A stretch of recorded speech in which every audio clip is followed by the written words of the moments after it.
Commission, please stand for a moment of silence and reflection.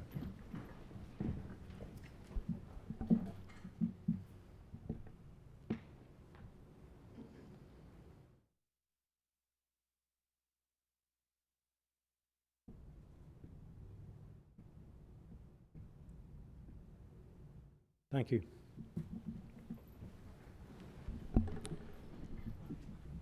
We open each of our meetings with the opportunity for members of the public to come forward and speak to us about any issue that is not on the regular agenda, or something you wish to bring to our attention or that of the planning staff.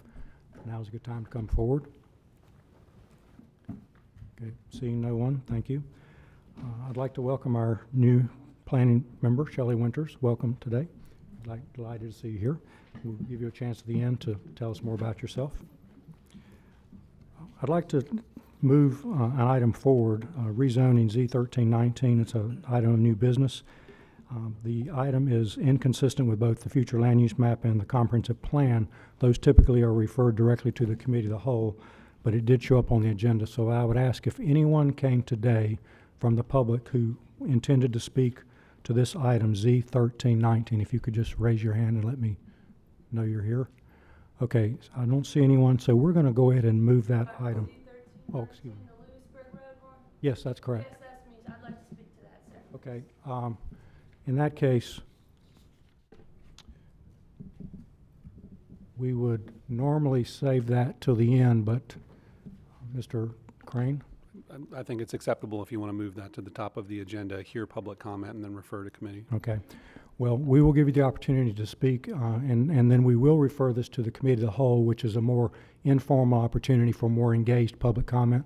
But since you've come, if you please come forward, introduce yourself, and give us your address, and you'll have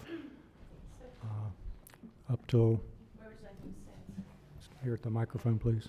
Good And morning, everybody. My name's Colleen Lyons, and I'm the homeowner at 4432 Lyman Avenue. I received notification that my property is within 500 feet of this zoning proposal. I'm a new first-time homeowner. This has been my American dream. I've been there just 6 months. I purchased my home at much of a greater price than the opposite side of Lyman Avenue. My side of Lyman Avenue faces the southwest side. I have a beautiful tree-lined view. I have a young child who's just 1 year old, so thank you for letting me speak first. We are very concerned about the noise, the disruption personally for myself, the disruption of the noise, the construction as well as potentially the devaluation as a homeowner. One of the main reasons we chose that property again was just past my property, a beautiful tree-lined view. The second thing that my neighbors would like to bring to the attention is the repercussions of increased traffic at the corner of Leland and Lewisburg Road. Right now, it's a very dangerous intersection as is, and as we understand it, residents of the proposal would only be able to turn right, heading southbound on Lewisburg Road, and then have to come make a U-turn to get back to their property. We are very concerned about the safety of this matter, the increase of traffic at rush hour, both in the morning and the afternoon, and we also have a daycare coming up right on that corner. So as a homeowner of a young child, I'm very concerned if emergency vehicles not only could get to my home at Lyman Avenue, but could also affect any potential risks to that daycare. Thirdly, any sort of repercussions from deforestation on the ecosystem potentially affecting my property. And so my questions again for the proposing committee is to please consider those points, especially to the homeowner. And also if perhaps if this does eventually get voted through, are you willing to compensate any homeowners within 500 feet for these particular disruptances behind our property? And that is all. okay, well, great. Well, thank you very much for coming. And we will move this to what's called the Committee of the Whole, which is the whole group will be meeting Thursday, June the 27th. At that time, we will present the case, the applicant will present their case, and we'll discuss it in an opportunity for the public to speak at that time. So you're welcome to come back at that time as well. Fantastic, thanks. Ms. Hoffman? That meeting's at 4 o'clock. 4 o'clock. Yeah, thank you, Bob. June the what now? 27th. June the 27th at 4 o'clock. Same place? Right? Yeah, it'll be upstairs, but the, 305 typically. Okay, perfect. Okay. All right, thank you for coming. Was there anyone else who came on that item? Okay, again, thank you very much. Yes, sir, Mr. Belk, something? Chair, just for the information of all present, this case will be discussed and voted on this evening at the Forestville CAC meeting. Oh, great, excellent. Thank you very much. Okay. Okay, now let's go back and start now with committee reports. The 2030 comp plan update. I don't see Ira Mabel here. So that's unusual. So can we hold this item in the event he's tied up in traffic? Walter? So you discussed this at your last special work session, and there were some revisions brought forward for your consideration in the packet. I guess the question would be if you have further discussion about that, or if you're ready to take action. Right. So this is specifically the coordinating land use and transportation item, which we did discuss. We voted out to bring it to this group. I think there were some items that were resolved at the table. There may have been some additional language clarification, but I do not believe there were any items of substance that we needed. So we need a vote on this item to send it to council. Rodney, I did have one question, and so this is, just to make sure, this is the CP2B-19, correct? Yes. It was about, I don't know if this, again, I wasn't able to attend the work session, but about designating the key policies for building height transitions. I didn't know if anyone could recap that a little bit. We talked about several times the notion of the key policy came up, and we agreed that the strategic planning committee would undertake a discussion of the key policies, all of them, and whether there needed to be some additional items so designated.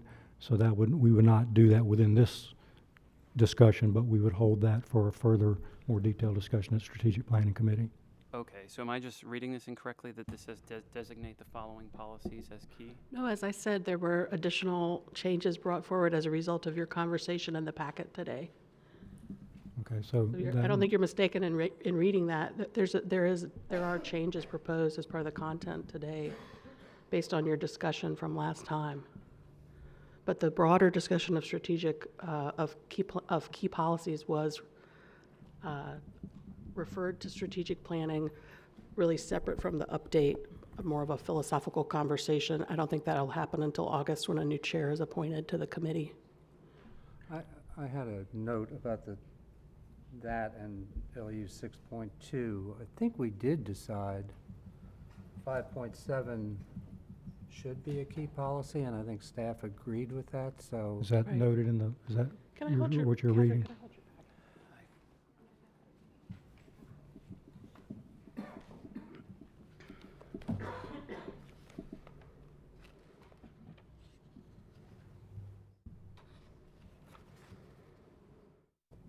So the staff report that's in your packet today suggests designating the following policies as key policies: LU 5.7, building height transitions; LU 6.1, composition of mixed-use centers; LU 6.2, complementary land uses and urban vitality. Ah, okay. Okay, thank you, Mr. Thomas Hula, for pointing that out. I missed that. So with that acknowledgement, There are a handful of other changes included here as part of what would be your certified recommendation, again, included in your packet today. So adding a text box that summarizes the concept of missing middle housing, adding reference to housing affordability in subsection 3.2, citywide growth, the key policies that I just mentioned, some revisions in the transportation section, revising language for complete streets network, adding an action in the public transportation section, replacing references to fixed guideway transit throughout the document with bus rapid transit or rail, revising policy T 2.3, eliminating gaps, a couple of other semantic kind of language changes in the narrative, and revisions to policy T 5.6. And then a couple of additional policy changes. Looks like three other policy changes and a new action in the subsection about pedestrian bicycle circulation. okay, So all of that a product of your conversation, us trying to report back what we thought we heard you discuss. Correct. So it would really be up to you all to determine if we captured that accurately. Okay, thank you.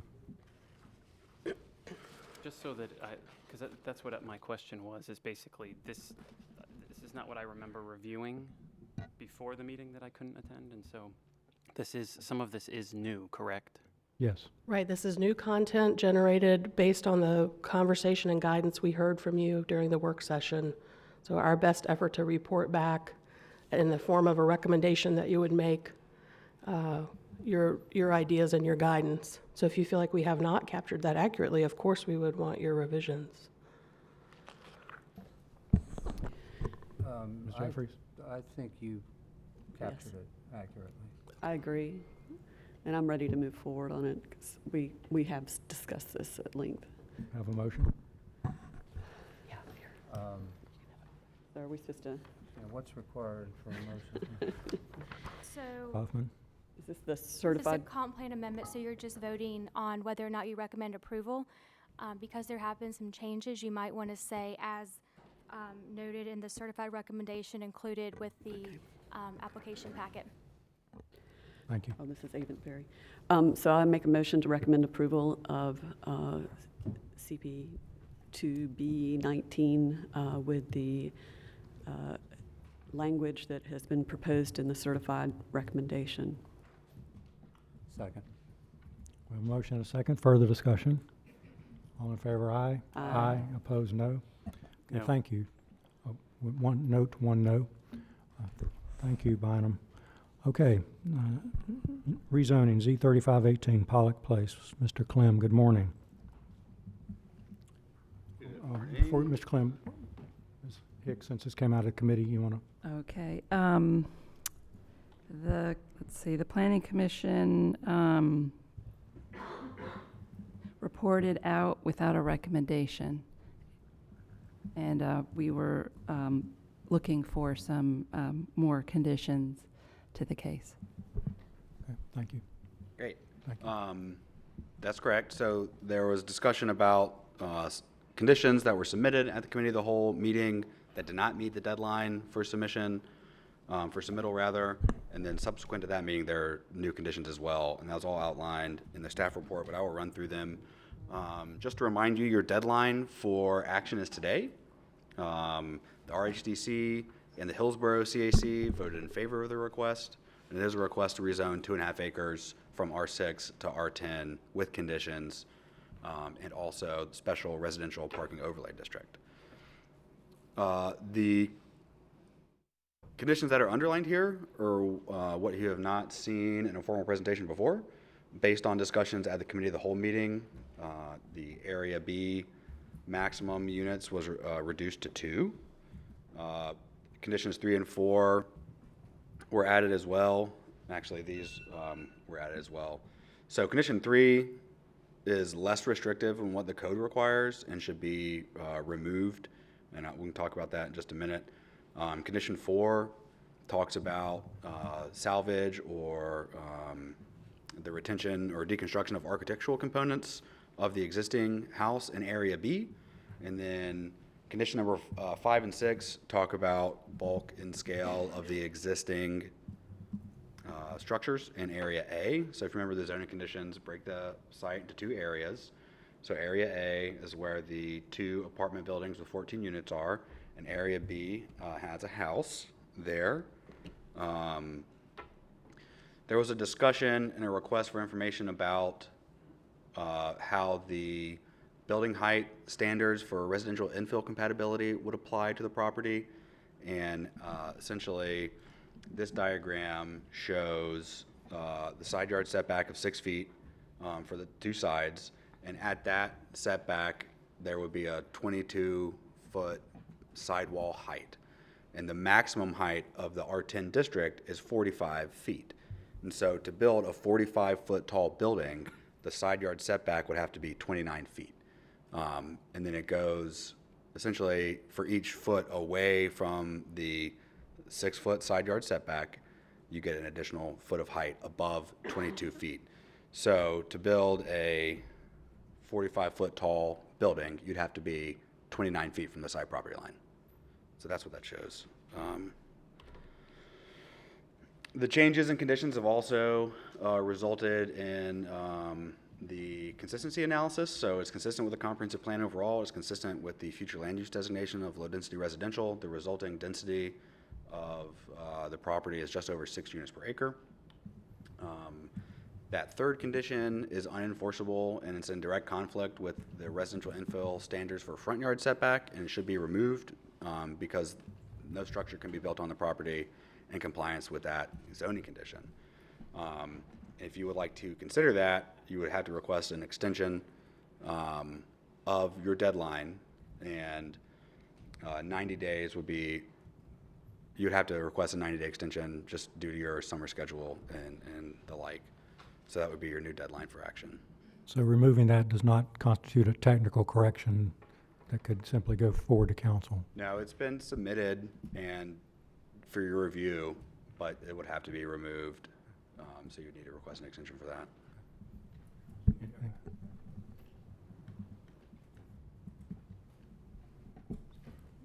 So essentially, what they have said is that the front yard setback should be within 25% of the existing structure, which is here. That's like 150 feet away from the front property line. Back of the envelope calculation that I did for how front yard setback will be calculated based on the recently adopted residential infill compatibility standards is that how it works is you take a sample size of 300 feet in each direction and not to exceed 3 houses in each direction, and you look at and you find the median of the front yard setback, which would be around 40 or 50 feet. And so the condition to allow a 25% variation of the existing structure, 25% closer would be about 100 feet.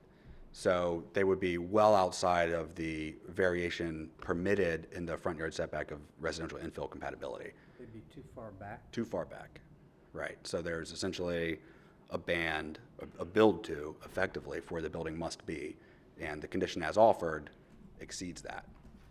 Okay, thank you. Other questions for the applicant, for the staff? Okay, thank you. Since we heard this at the committee of the whole, if we want to hear from the applicant, we need to vote to do so. If there are questions specifically for the applicant in the absence of a presentation, we can pose those questions. Well, I don't know if this is a question. This condition, it seems to me, is responsive to something we asked the applicant to do that he is now apparently unable to do. Bless you. So I guess what we requested was not allowed. That's right. Okay. That's Shame on us. Yeah, shame on me. I think I suggested it. So if he withdraws that condition today, what happens? So to withdraw the condition, the applicant would have to submit a set of revised conditions no more than 10 days on your next public meeting. And then you would have to take action on that day. But since your deadline for action for this case is today, you'd have to request city council to extend first. And so you would make that recommendation to council today, and it would appear on their agenda next week. They could grant an extension to allow for that transaction to take place. Mr. Can Frank? I offer one additional piece of advice? If the change to conditions is simply to remove one of the conditions, we have typically seen that as what we call a technical correction. So there's no need to resubmit new conditions without the omission. So if the board is comfortable with the bulk of the other conditions as they've been produced, and you simply want to strike the one unenforceable condition, you can do that at the table today. Great, thank you. Ms. Jeffries, you had something? Well, that's what I was going to ask, if there was a way to move this forward today by just pulling that condition, because, you know, a 90-day extension seems to be a long wait if we're happy with the other conditions. So I would be inclined to do that if we could. Mr. Novak? I do have a question. Okay, so if we remove this condition, then the build of the new house or houses would have to be within how far of that front setback? Within basically. 50 within feet the- or so. the Distance, the average distance on the houses on either side. Well, so it's the median, Right, but right. yeah, so Well, there's a well- sample size calculated. Right. What I'm concerned with is the applicant intent is to put the house pretty much in the middle of the lot. That they may not be able to build the house where they want to build it. I mean, what is the intent? They're trying to make everybody happy, but before we remove that, we might ought to listen just to make sure that everybody's okay, you know, where that would put us. Right, so the, They may be inclined to ask for an more inclined to ask for an extension than what we, just, So those are the choices. exactly, Yeah. yeah. I So- just want to make sure that. It sounds like we should ask the applicant. Yeah, doesn't the applicant have to withdraw the condition? I We don't can't know. withdraw That's it, the can we? reason I hate to move forward without getting some input. Okay, thank you. Mr. Clem, something you wanted to say? well, it's just that what the applicant is intending with this condition is in conflict with what the code requires for front yard setbacks. And Right. so So, it cannot be done. well, yeah, what I would mention is if the condition is in fact not legal, it's up to, city staff to acknowledge that. And we actually would require that they remove the condition before the case moves forward. So it's not, that the applicant has to submit to that. If it's an illegal condition, it just can't move forward. Good point. Thank you. So noted.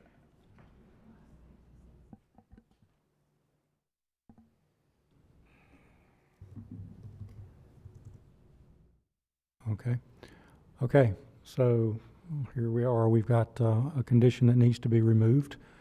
So I think we have the applicant interested in saying something, and so I would be willing to grant 2 minutes of time for that. So I'd like to make a motion to allow the applicant to speak for 2 minutes. A Second. motion and a second to give the applicant an additional 2 minutes. All in favor, aye? Aye. Aye, opposed? Welcome. Hi, thank you. My name is John Seibert. I'm the architect working with the client. So we obviously proposed that condition on recommendation from the commission, and we were trying to address some of the neighborhood concerns about being able to maintain the sort of the character of the neighborhood with the setback that's currently in place. We're happy to withdraw that.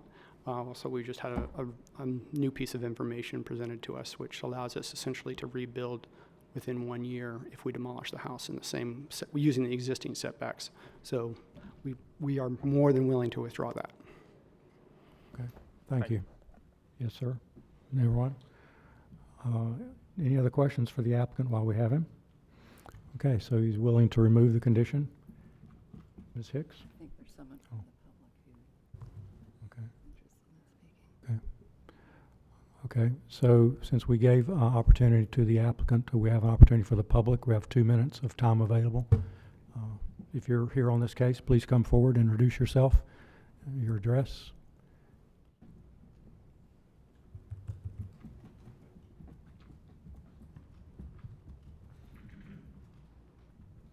My name is Karen Joyner. Could you use the microphone, please?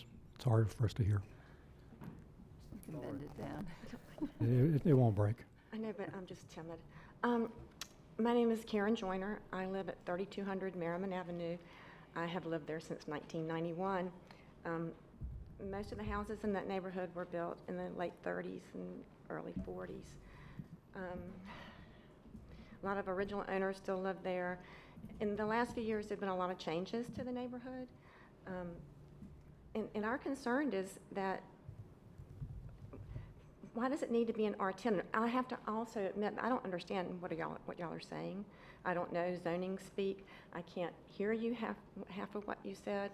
I don't understand what is being removed and what my concern is that why could the property not remain an R6 and then variances be added to that so that they could do what they want to do to the property within what is fitting for our neighborhood. That's it? Okay, thank you. Mr. Clem, we've answered this question at the committee of the whole, explaining how the case is separating R10 and R6. So could you just give a quick reply to that? Yeah, of course. So, all right, let's look at this map. The zoning conditions separate the property into two sub-districts effectively. Area A is an R10 zoning density, and the purpose for doing that was to maintain the existing apartment buildings here and here. There are 14 units to that apartment structure, and so what the applicants have done has created a 1.4 area piece of property. And they drew this line here specifically so that they could maintain those 14 apartment units. The whole zoning request was predicated on the fact that the property owners wanted to buy the property and take the house down and rebuild a new house. Well, to do that, the current conditions on the property are non-conforming. It's zoned R6, it's 2.5 acres, and they have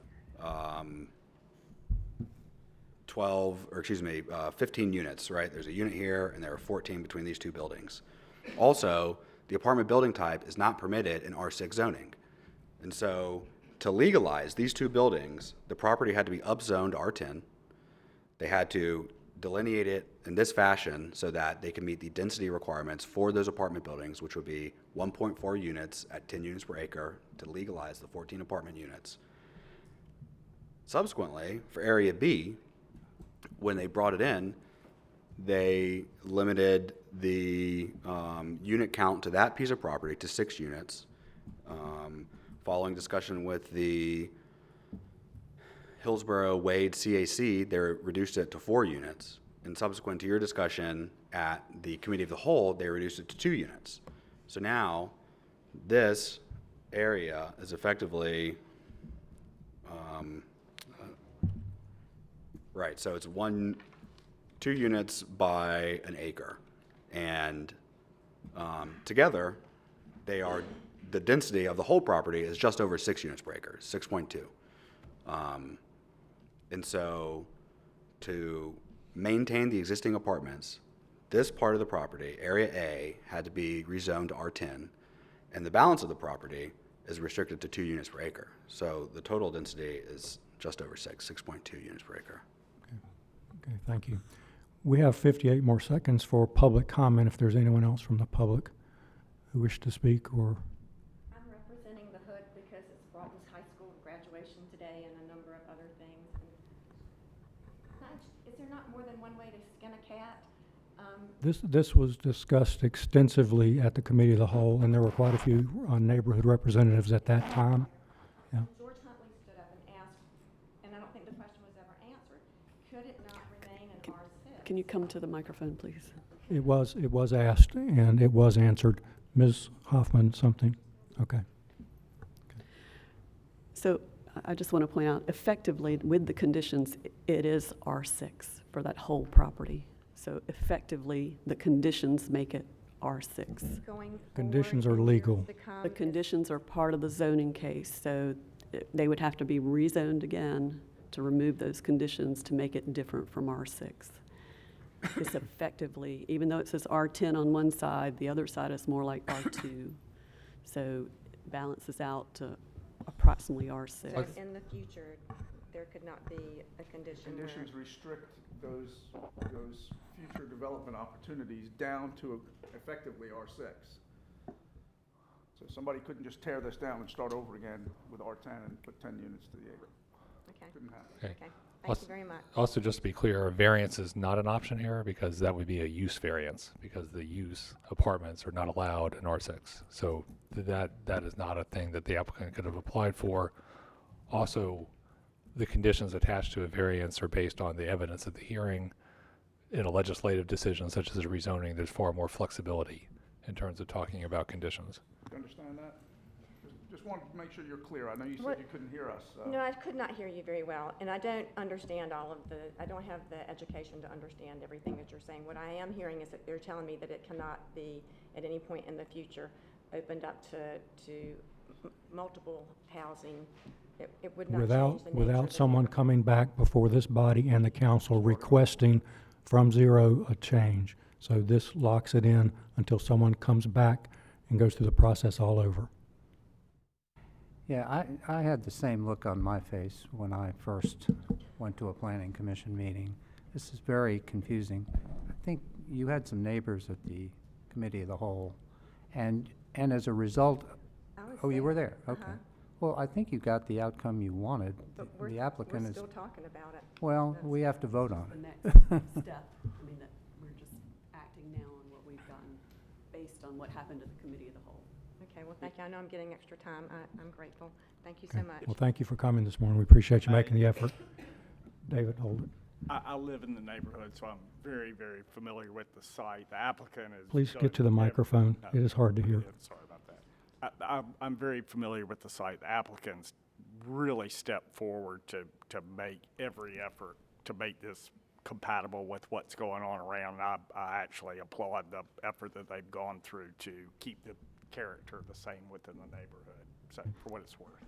So I understand that we can remove this condition that does not meet the standards and continue and vote on this act today. Is that correct? Okay.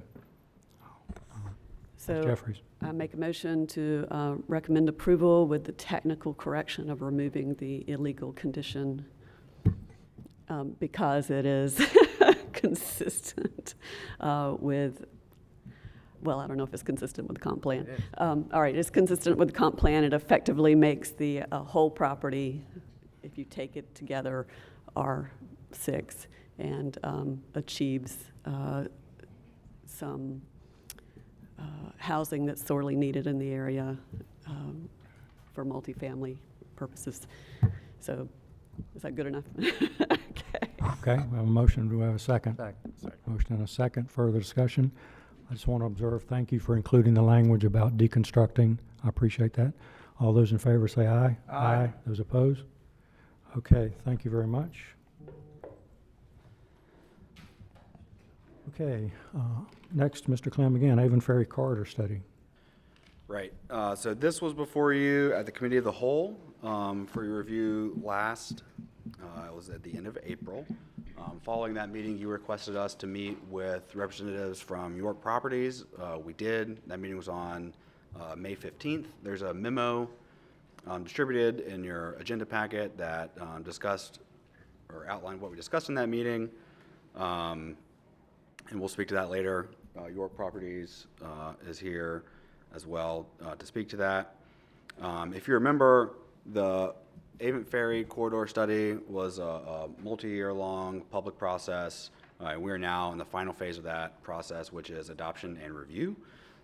There are a number of items for you to take action on. I also distributed to you a draft certified recommendation that reflects your discussion in the committee meeting and gives you just kind of an outline of what all the different parts of the plan are. So you've got the overall corridor plan report.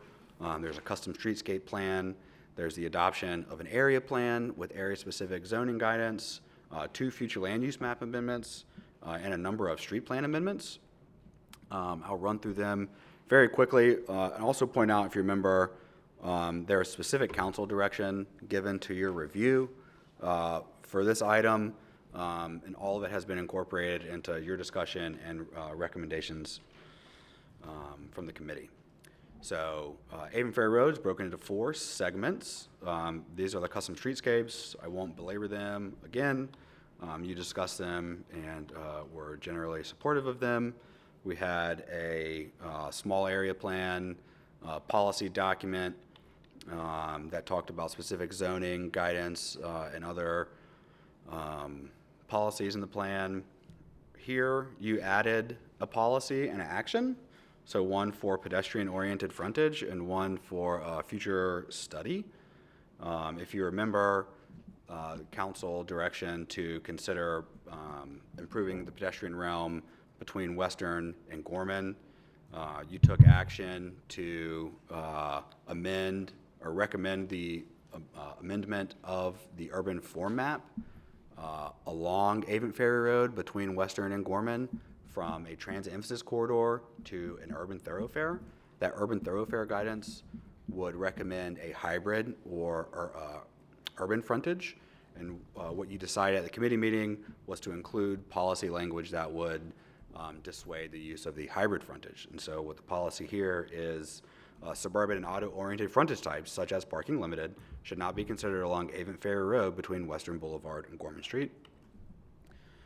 You added an action. There was a discussion about mixed use at the terminus of Avon Ferry Road, where it dead ends into Tryon Road. And we looked at an area of about 50 acres or so that's designated as low-density residential, and you recommended it be looked at further at a later date. And so we added that action to the plan.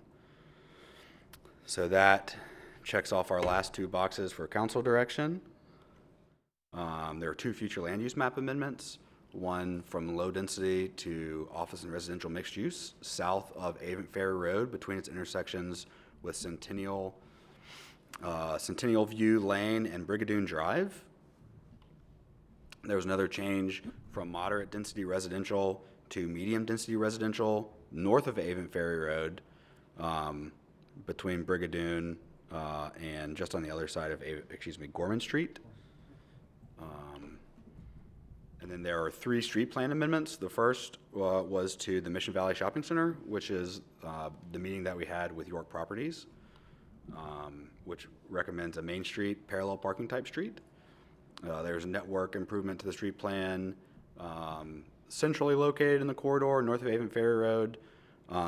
This is also kind of in association with the changes to the future land use map for these properties, and essentially all of it really goes through those future land use map changes, and that was for a neighborhood street. And finally, a street plan amendment to the Avon Ferry Shopping Center for a parallel parking type street. And generally speaking, the conversation at the committee of the whole was that there's approval of all these things with some additional policies, actions, and change the urban form map. So with that, I can take any questions. I know York Properties is here to discuss the changes to the street plan. You have a memo that outlines their concern with the changes to the street plan map. And there are a couple of text changes in the works that could potentially alleviate that concern. And they're based on parking requirements for shopping centers and also triggers for when those types of improvements are required. So the parking standard for a shopping center, that is under staff review and drafting. And then the question about triggers for when certain types of improvements are made, which would include construction dedication of new streets as identified in the street plan, that's at the Growth and Natural Resources Committee. And they're discussing that currently. Okay, thank you. I have questions for Mr. Clem. David? I hate to tie us up, but I did have Microphone, one question please. on proposed street connectivity. Towards the top around Avon Ferry, there is a road that comes off of, it's at the very end of the shopping center. It's one of the new solid blue lines that heads towards what is now Fraternity Court. I don't know what it's called now. And it looks like it just dead ends. Am I seeing that right, or is there something else that goes on there? I'm not exactly sure what street you're talking about. It's not labeled. It's one block, I guess, south of there's a proposed connection into Mission Valley Right here. behind This the one? state, right, that road. And Okay. then just down below at the bottom of the shopping center, that one. Yep. And it looks like does it connect to anything? Yeah, so I can't, Maybe it's just the map, but I did have a question about that. so that dash line is a proposed street on the street plan. And so it's not there currently.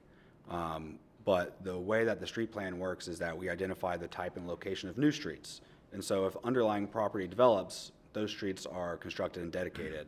And so that would happen here and sometime in the future. Now, right, that Yep, that you right just here. showed there. So that will just, So Champion Court is an existing street, and I believe it to be a court or cul-de-sac. And this future street here, Would go through any redevelopment of shopping, of that apartment complex. Gotcha. Thank you. It is like kind of confusing because it's the orange overlay of, I think, NC State's campus, and it kind of just goes, it ends into it. Is that the assumption that if they were to ever do anything, that it's there for them to connect to? Is that kind of the idea?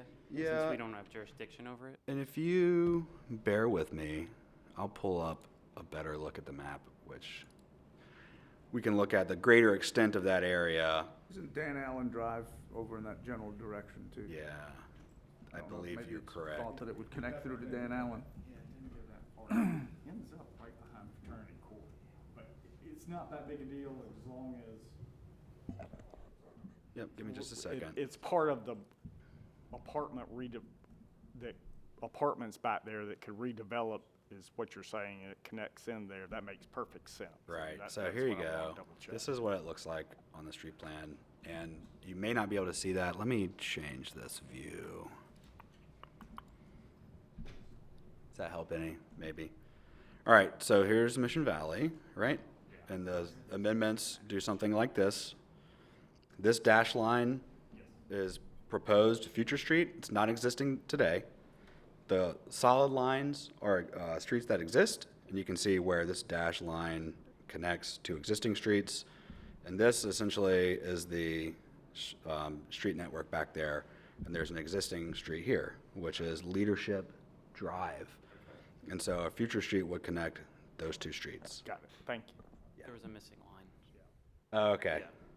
Yeah, it's, right, the extent of that other map is just smaller than you can really see here. Okay, other questions for Mr. Clem? Okay, One more. yes, go ahead. Changing from the hybrid to discouraging parking limited, Uh-huh. which the urban thoroughfares, what we call that, right? Yeah, so let me turn on the urban form map layer.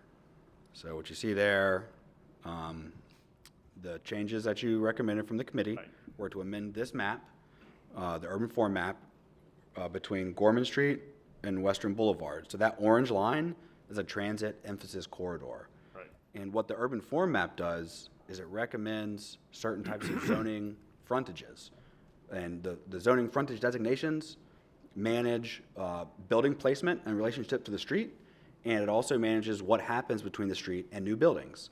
And so the parking limited frontage would permit a limited amount of surface parking between any new building and the street.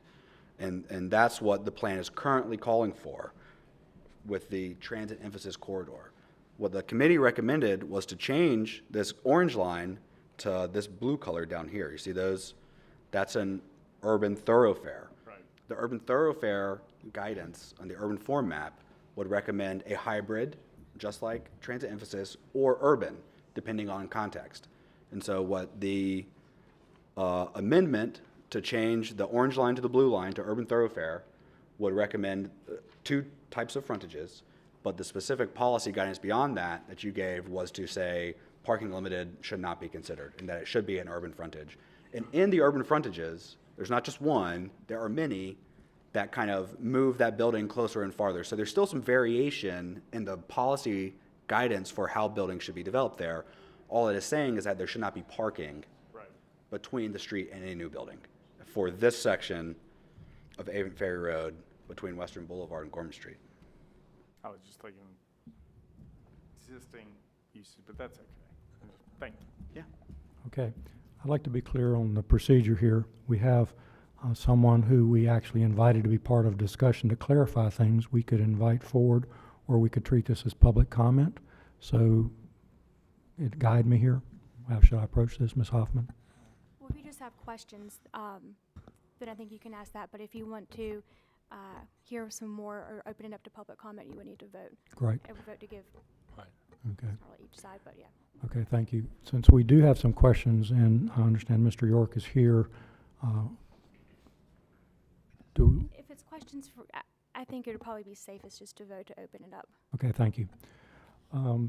Yes, unless we have specific questions, let us entertain a motion to open this up for public comment? So move to open For- up to public At a comment time frame? for 10 minutes. Okay. Motion and a second for 10 minutes of public comment. All in favor, aye. Aye. Aye, opposed? Okay, thank you. So someone who'd like to come forward and speak to this item, and I don't know whether we're talking for or against, I'm not quite sure at this point. Good morning. Good morning. Mac Paul, 421 Fayetteville Street, here on behalf of York family. Also, Smedes York is here and would like to just say a few words. First, I wanted to thank you for letting us have a little bit of time to come back and meet with staff. The York family has a long-term lease on Mission Valley. The property is owned by the Catholic Diocese, and York Properties manages the property. So there's been communication with all those parties in agreement with the one item we just want to bring to your attention. I'd like to thank the staff. This process, from what I understand, Avon Ferry, there's been a lot of citizen engagement, and the Yorks have been at the table working and are very enthusiastically supportive of the vision of the Avon Ferry plan. The only issue really has to do with CP 1C19, which is the street plan.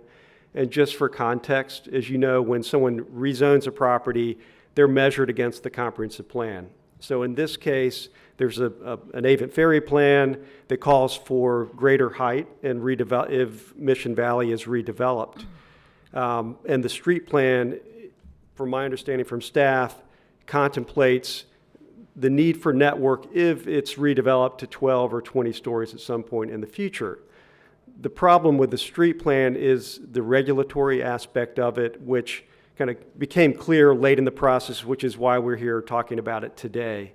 And that is, a street plan, it can be triggered with a site plan. So if there's just an upfit of the building, a building on site, or a redevelopment under the current zoning, which doesn't require an examination of the comprehensive plan, the street plan kicks in, and those streets must be dedicated, which can be in conflict, with a building upfit or even a lower scale redevelopment. The city is trying to fix certain aspects of that with these text changes that would change the trigger for street dedication between a plot plan and a site plan, and recognizing shopping center parking requirements. So those, we applaud the city's effort. The problem is we're living with today, and there could be a redevelopment that, again, doesn't require rezoning and would still trigger the street plan dedication requirement. So we would respectfully ask that the street plan be modified so the network aspect, the vision is there. If it's redeveloped, this network is required, but the street plan amendment itself for Mission Valley not be made. As an alternative, we would respectfully ask that the street plan be held until the text changes went into effect that would at least address part of the concern about the triggers. So that's what we wanted to bring to your attention. I know Mr. York wanted to say a few words and obviously can answer any questions. Thank you. They said they're trying to do text changes. Thank you. Good morning. I'm Smedes York, 1904 Craig Street, and our attorney, Mac Paul, has done a terrific job of explaining why we're here, but I just want to add a little context to that. My father worked out this long-term ground lease with the Catholic Diocese back in 1968. I was just emerging from graduate school, but I was somewhat knowledgeable of what was going on, and we developed the first portion of the shopping center in 1973. The initial ground lease went to 2024, and we got one 20-year extension to 2044. So the issue is, we may want to do some upgrading and changing without a major redevelopment. It'd be very difficult now to do a major redevelopment because the ground lease only goes to 2044. It sounds like a long time, doesn't it? It's not that long, particularly when you're doing a major type redevelopment. So we could not actually embark upon a major redevelopment. So we don't want to trigger having to do these street plans until such time as a major redevelopment. We would like to do a major redevelopment, but we need to work with the diocese to get the ground lease extended. This center has almost 20 restaurants. It's a very important part of the university fabric where you have Centennial Campus on one side and the main campus on the other, and it's successful as it is. We do recognize the future opportunity there. So I guess what Mac has proposed is what we would be in favor of, but we're not fighting this kind of future planning. Thank you. Thank you. Is there anyone else who wished to speak on this item? I'll reserve this time. Okay. So they're asking for a couple of options, either to hold the street plan or to remove the street plan section. Mr. Clem, you indicated, and they both acknowledged, there's some text change discussions going on. I know there's no reading the future on how long these things take, but theoretically, we're going to be taking a break here soon, so that could be a while before we get that through the system. Yeah, I'm not. Is it a GNR? I don't know if tech change has been authorized. I think it's just being discussed. So we have a couple of text changes that might impact this type of scenario. The first is in staff drafting phase right now, and in terms of delivery, it's probably 30 to 60 days out.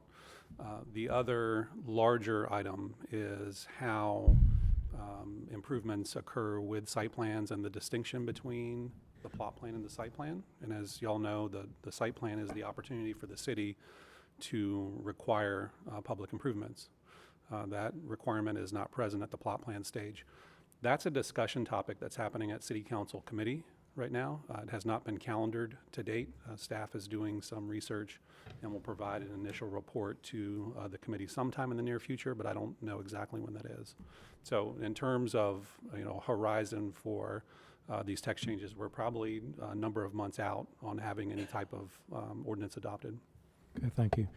Knowing that, the notion of approving this but setting the street plan piece aside, is that an option that is available to us? Sure. Yeah, and you might, I think what they're asking is to remove this piece from the CP1C street plan. So, and I'm not sure how many other changes are in CP1C. Right, so CP1C includes a suite of 3 different changes. So there's this one in Mission Valley, this one centrally located that goes through some existing multifamily, and then there's one south of Gorman Street in the Avon Ferry Shopping Center. So if there were changes recommended to council based on the comment you've gotten today, I would specifically word them to either change, amend, or remove just this one portion of the street plan and not all 3 of the changes proposed. But if there is any desire from the Planning Commission to make a change to this recommended change, I would specify that in your motion or direction to us. If we go down that route or take that option, do we feel that the current language in the area plan is sufficient to make it clear that should this area be upzoned from its current CX3 zoning, that we would expect to see these streets memorialized in some way, either through a condition or, I don't know, requiring the applicant to bring forth a comp plan amendment to put the streets on the map, or something that, some sort of effective tool that would say, okay, so we're worried that uses are going to change over in the buildings here, and they could trigger site plan, and they'd have to get relief from dedication or actually dedicate, which, given the configuration of the streets and the existing buildings, would be problematic. But if you do come for additional height, then this has to be back on the table. I just want to make sure that if this recommendation does not go forward, that the wording and the plan is strong enough to deal with that contingency. Would that be in the plan, Ken, or in the recommendation? Could the wording be within the recommendation? Well, the thing is that the recommendation is people are going to look at what's in the book, and what's in the book is the specific policy language in the comp plan amendment. That's what we're going to look at in rezoning. No one's going to pull up, whereas the general rule, we don't pull up the certified recommendation of the Planning Commission to see what they said at the time. So so the recommendation you should make is to, if there's an amendment to the comp plan language in the narrative section and the maps, if we're not going to memorialize this on the street map, just making it abundantly clear that should this area be contemplated for redevelopment at a higher scale such that a rezoning would be necessary, that you would want to, you would want these streets Right. to be a part of that. And if I could, your deadline for action is June 25th. So if there's a desire to have us come up with some phrasing that would capture that, we could certainly do that in the next 2 weeks. But I would also just want to clarify that removal of these streets from the street plan does not ameliorate the concern of York Properties in that a dedication of some street type, some grid would be required still by the same triggers that are problematic for their plans for the site in the short term. And that what the amendment to the street plan here is doing is providing certainty to how that regulatory requirement would be fulfilled. Thank you. I was going to ask if this is something you could help us with, and if it is the wish of this body to hold this for 2 weeks, to let that language be fine-tuned and brought back to us, if it is the wish of the group to try to accommodate the issue that was identified by Mr. York and Mr. Paul. I'd make that motion, but I would add perhaps, and I know that it can't be strengthened, but I would add to that perhaps York Properties and their attorney would, meet with the city to try to assist in drafting that language so that, there's some continuity. Let's take that as a suggestion and not a motion at this Exactly. point. I have a question. The street plan changes to the other shopping center, they raise the same problem, don't they? If the Avon, what is that called, Avon Fair? Avon Fair Shopping Center, right? Shopping center, if they wanted to do site improvements, they would need to dedicate the streets you've shown on the map also, right? That's right. And this is a problem with every such plan. Right. And those property owners haven't raised any concern with the proposed change, so. Well, they may not be aware of it. I mean, York wasn't until I can the assure you ninth that inning. we've met with all of them at great Oh, you length. have? Yeah, Okay. All no right. doubt. Okay. Okay. I would like to hear from Mr. Myers, if that's okay. I mean, he seems to, Just going to add that that is an issue in every single shopping center in the city. It is not special to this plan. It is not really because of the streets being on the street plan. We have a block perimeter standard, and any site plan in those places requires meeting that standard.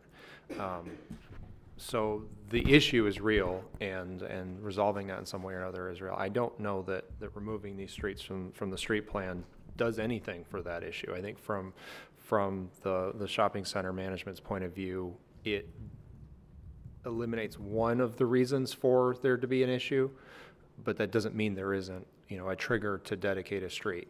And what that street is and where that street is not specified in the plan, absent putting these in, and there's no alignment between the future land use density and the street network to serve that. The dedication of these particular streets is, I guess a slightly different issue. But to me, it's a land use transportation coordination issue. And that if we have a land use plan that specifies a future density, we should have a street plan that also specifies the network to serve that. And that it's hard for us to put one out there without the other one. Yeah, I mean, this plan, the language in it contemplates an upzoning, a significant one, and says, don't pay any attention to the future land use map standards. If there are sufficient amenities, well, this street plan would be one of those amenities, right? I mean, this plan is inviting a rezoning with high level of amenities and a street plan, and we should capture that and I think we did capture it in the plan. But I'm, that said, I think two weeks to figure out something that works for y'all. Maybe you can. Mr. Pauls? Well, I just wanted to clarify one thing about this applying to every shopping center in Raleigh. The street plan is unique to this Avon Ferry corridor plan. The block perimeter does kick in, but there are mechanisms in that context in a site plan to resolve the block perimeter. For instance, if there's a building in the way, that's one of the criteria for getting out from under the block perimeter. So I just would say there's some distinctions between the street plan being and the triggers for that versus the block perimeter, which has some different process around it. Okay, thank you. So my suggestion would be for staff, for Matt, to take a look at the language about amenities and upzoning and make sure that it addresses with the chairs, I think what Rod is saying, that we have some certainty that streets will be dedicated when they need to be dedicated. If you could do that, that'd be my thought. And I think just clarifying that if tenant changeovers trigger site plan, that they're not having to designate right-of-way and make those improvements now if they're not touching buildings. Correct? Is that, I think that's right. Mr. Clem, Agree. you're nodding. So as- I would just say that, again, absent this specific amendment to the street plan, that tenant upfits that exceeded a certain threshold for a change in parking requirement or any other change to the property would still trigger the requirement in the code to make site improvements similar to this, whether it be the dedication of the streets are not in this particular location or type, or other improvements made to the site that would be, from York's perspective, disruptive. So I think to a certain extent, we can try to have a policy that ties increased density and a rezoning to some configuration of street type like this. But there can't be any type of specific policy guidance in this plan that says those other triggers in the code don't apply here, right? Because that's just a baseline regulatory standard for redevelopment. And, you know, that's kind of where these two things come together. But prohibiting those standards to apply here is not really on the table. But what is on the table is perhaps some policy guidance or language that would tie a specific street grid type like this to higher density, but it just doesn't do anyone any good to try to, you know, describe something off the cuff now. I would have to look at it. Given that there are two other avenues underway to address this larger issue, let us trust the system in that regard. Let us focus on this specific item. And if you could, in meeting with the interested parties, find language that here's what we're asking you to do, bring that back in 2 weeks, then we would be able to take up this item at that time. I don't think we need a motion to do that. Is that for all of the CP1 A through D? I think it's just specific to this property, correct? We can hold approval of the whole thing until that time, or we could approve this I absent would that. just keep it together. Keep it together. Yeah, it makes more sense to me. Okay? Okay, thank you, Mr. Clem. We appreciate that. Keep on to wrap the gavel. Is feel like there a I'm- motion to? I think there Do was a motion. would you like a motion? I was Okay. tabled it. Okay. So that brings us to old business, which is great. And first item of old business is rezoning Z719. We have some revised conditions and other information. Mr. Belk, good morning. Good morning, Mr. Chair, members of the Planning Commission.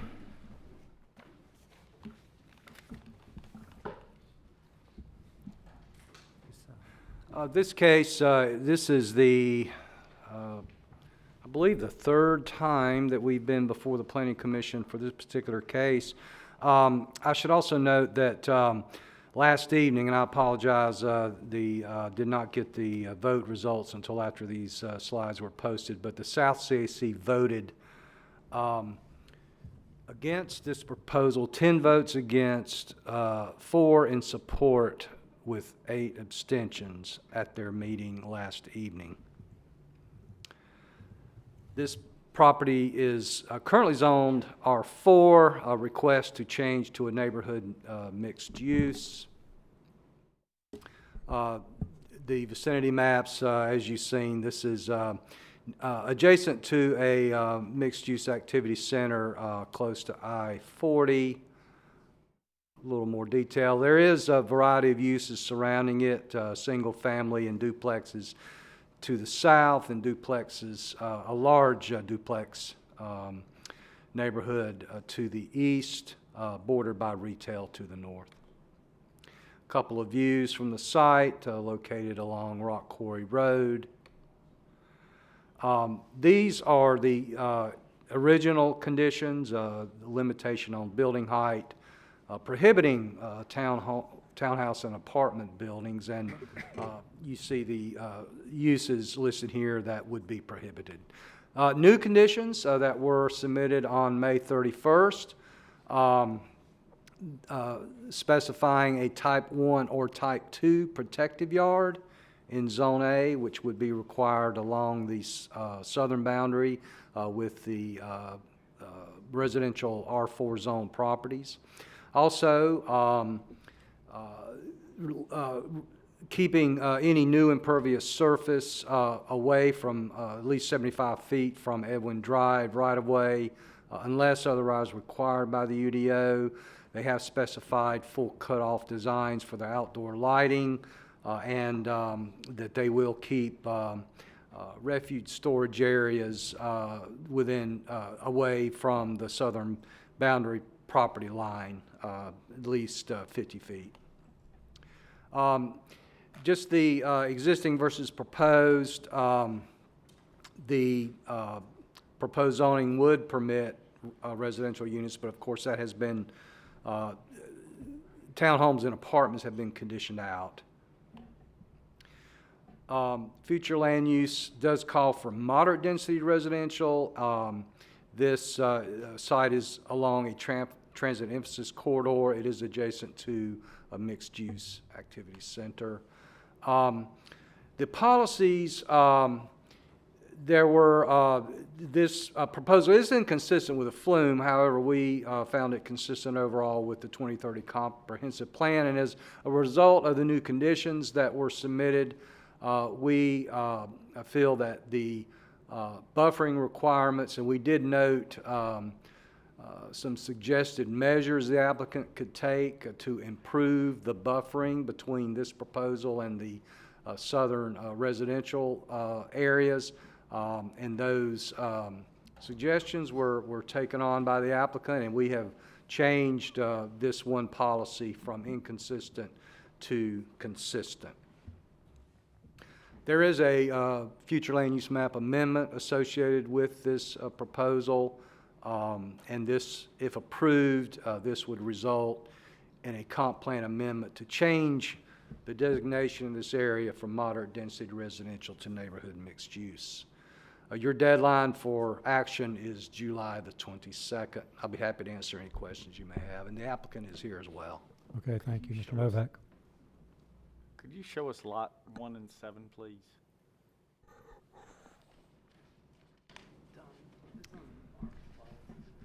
Okay. These would be this parcel here, and this parcel here would be the two. Okay, other questions? Yes, ma'am.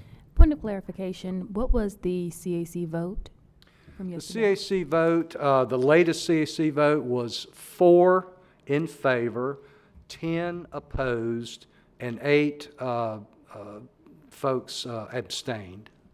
Thank you. Okay, other questions for staff? Okay, yes, Just sir. one clarification too. So the future land use of existing uses there aren't consistent. Like the future land use map is not consistent with the existing uses on the ground north of the site as it stands. Technically, sir, yes, that's correct. The moderate density residential, that is a commercial area there with very intensive commercial actually. And in fact, the zoning is CX in that area. And the present zoning, of course, for the proposal and points south, but that area is commercial. Plus, there is some duplex residential to the east of that along Proctor Road. Okay. I believe since we have heard this case before, we'll need to vote to open up further discussion or to invite the applicant forward, if we chose to do that. If not, I'll entertain a motion.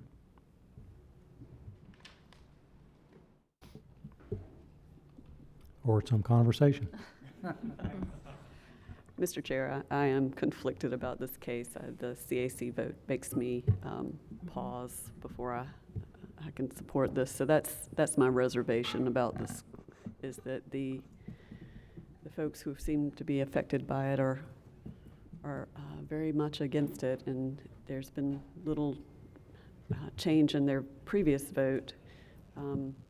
I understand the desire to get this property sold and that there's commercial adjacent, but I would like more public support for this. I'd be interested in hearing what the feedback was. Pardon, why it was 10 against or 10 not for. I was not present at the CAC meeting last evening. However, the previous two meetings where this case was discussed, the primary concern was traffic. Plain and simple. It was concerned that the residents stated that there were difficulties. It was hard to get into that in and out of that shopping center, busy streets. That was really the prominent concern. Mr. Tomasulo, do you have something?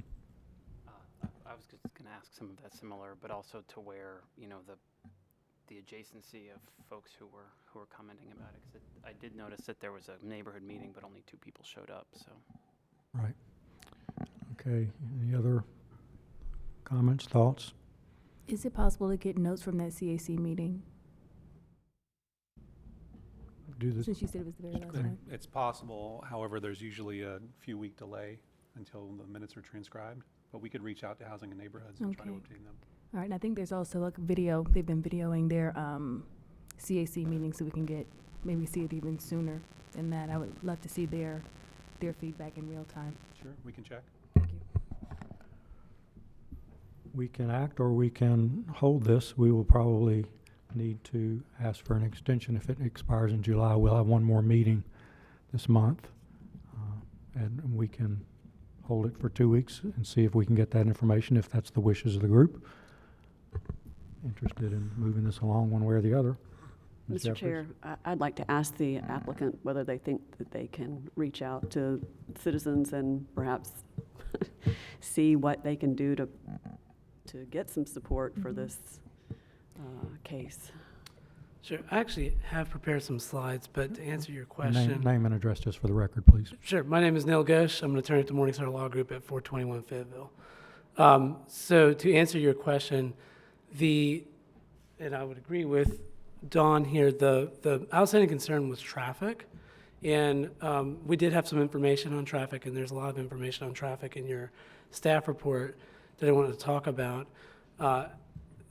Right now, there is a existing traffic issue on Rock Quarry Road. That's primarily because it's not built out to its full facility.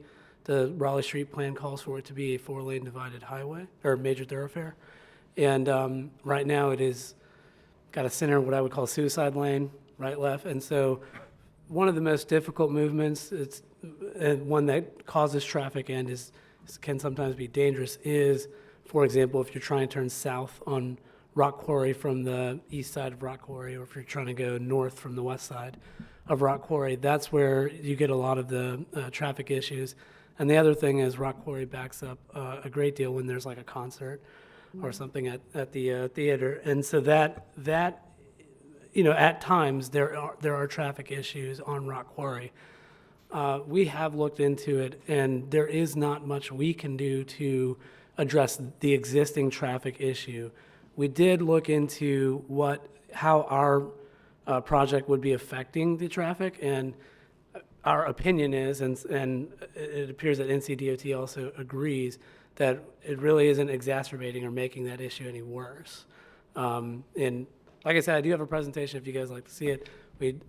I would talk about the CAC and how those votes went over the last 2 meetings, but that's up to you guys.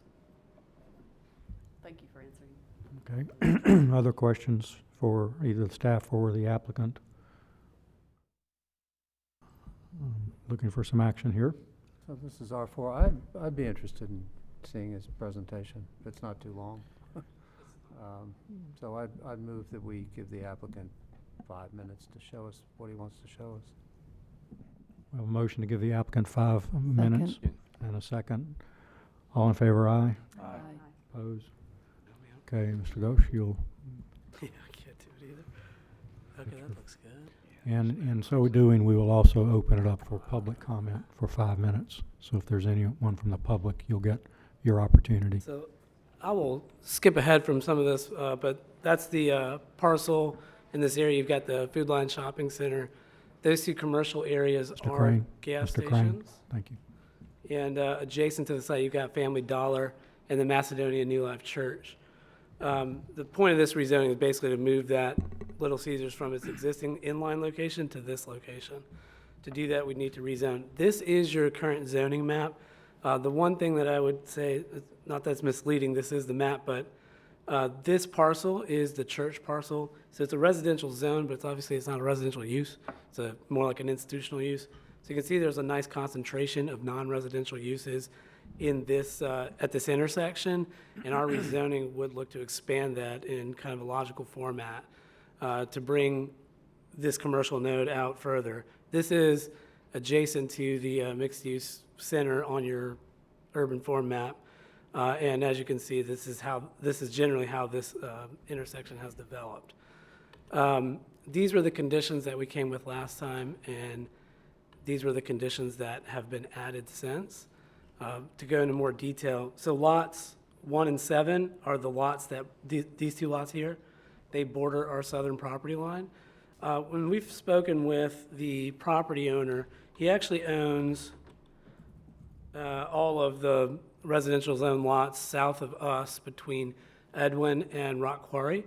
And he's supportive of this rezoning. Nevertheless, we know we need a buffer there because right now there's an existing residential use. I believe long-term his plans will be to rezone that property. But while they're residential, we want to provide that separation with the buffer. This area back here, we've added a condition that there'll be no new impervious in this area. This is a sloped area. It kind of drains out towards Edwin. And so there, it's not that it will be left undisturbed necessarily. There may be some grading or clearing that occurs, but this is generally speaking going to be a green area. And the point of that was to reduce the kind of runoff that we're producing at this site, and the quality of that runoff as well, and to preserve some of that area as green space, essentially. We're not aware of an existing stormwater problem, but we certainly don't want to create one or exacerbate one if there is one. We also have opted to use full cutoff lighting for all of our outdoor lighting. Now, obviously, that's required in your parking lot already, but in any other areas, we would be using full cutoff so that you get less disturbance to your residential areas, less disturbance to people driving on Rock Quarry Road, that type of thing. The other condition we added is related to the dumpster location. Basically, we've made a condition that the dumpster location will be at least 50 feet away from that southern property line. Again, that's to get it away from the residential. Ideally, I think we'd like to put it up closer towards the Family Dollar, but part of the issue with that would be access. And so we actually have spoken with NCDOT about access. If you've been to the site, you know that there's 2 existing curb cuts. And so NCDOT has looked at that, and initially they're saying that they would approve retaining both of these curb cuts. This would be, I think the way they're looking at it, they would approve a design that shows this one as the entrance and this one as the exit. Although without the median in Rock Quarry, you could turn either way from either of these. It's just that one would be the entrance, one would be the exit. But once the median is in, obviously, one would be right in, one would be right out. And so that is one of the things they're looking at to see if actually it would be required that we have 2 points of access. As I mentioned, this is slated to be a 4-lane divided major thoroughfare. They'll convert that center suicide lane that you can see right there. Ultimately, will be converted to a median. I think there will be some right-of-way dedication or fee in lieu that will need to be a part of the site plan for the development of this site, and ultimately they'll be doing that. We also know that there's a funded project to widen Rock Quarry. It's north of here, south of here, to a 5-lane facility like it is here. So they're increasing the capacity. That's a city project, I believe, right? They're increasing the capacity of Rock Quarry today to help alleviate some of that traffic problem. But that movement that I think creates a lot of issues is basically if someone's on this side trying to turn this way, that's where you get a lot of the issues, or if they're on this side trying to turn this way, that's where you get a lot of the existing traffic issues. So we looked at some of the traffic numbers, and I wanted to bring up, for Little Caesars, which is the business that's trying to go here, they typically do 250 orders in a day, which isn't that many.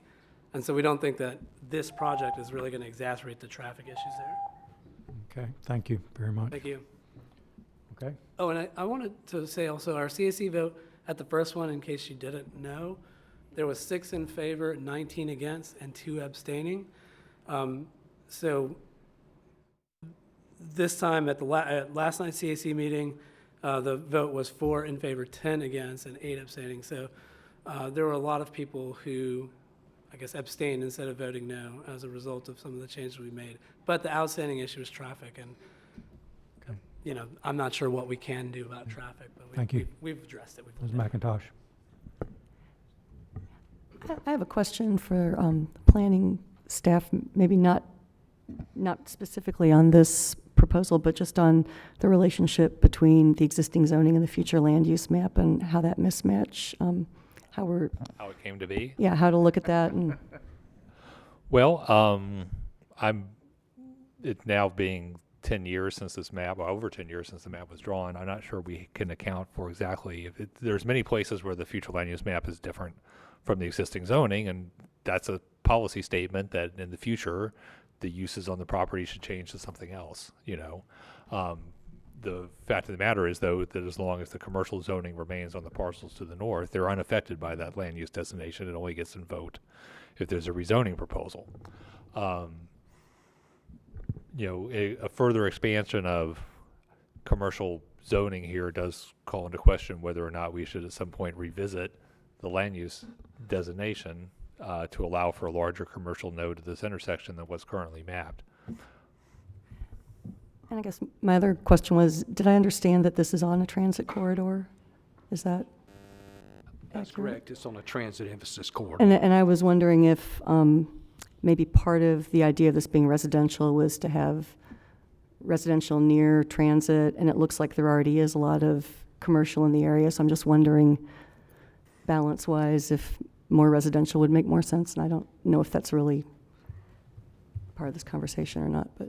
Well, I mean, it's an alternative development future for the area, is, you know, slightly denser residential than what exists. Again, I can't answer exactly what was the thinking at the time that this was drawn, but it is the current adopted policy. And I guess just what I'm reacting to is I'm having a hard time understanding a coherent plan for this neighborhood. Right. And right now I'd be inclined to follow the advice of the CAC for the people who are there, because it's not really clear to me what the intent of the future land use is in relation to the existing conditions. Thank you. Other questions or comments? A question, do we know when these improvements to Rock Quarry are going to be made? Oh, I couldn't see Jason.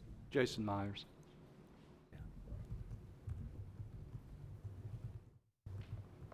Which improvements, Rock Quarry, are you asking about? Four-lane divided. I don't know that there is any plan to put a median in that area of Rock Quarry. It doesn't mean that the street plan designation wouldn't call for that, and that's our standard. But to actually change those access patterns and put that median is not a project the city would usually undertake. It is something that maybe NCDOT would start to restrict access if they saw a crash pattern or something like that. It may be that getting a driveway permit from NCDOT would trigger them to put in a median and turn their access of this property into right in, right out. What would be required is dedication of half of the standard right-of-way and either of those in frontage improvements or fees in lieu for that if there were a site plan on this property. But there isn't a specific project to convert the 5-lane section of Rock Quarry into a 4-lane divided. It's just a statement. What the applicant stated was true in the sense that our long-term plan and the street plan and the comp plan calls for that street section, but there isn't a mechanism in place to get that done anytime soon. The other part, I wanted to make sure I answered the important question first. The other project to widen Rock Quarry from a 3-lane section to a 5-lane section. Excuse me, the environmental work for that has been done.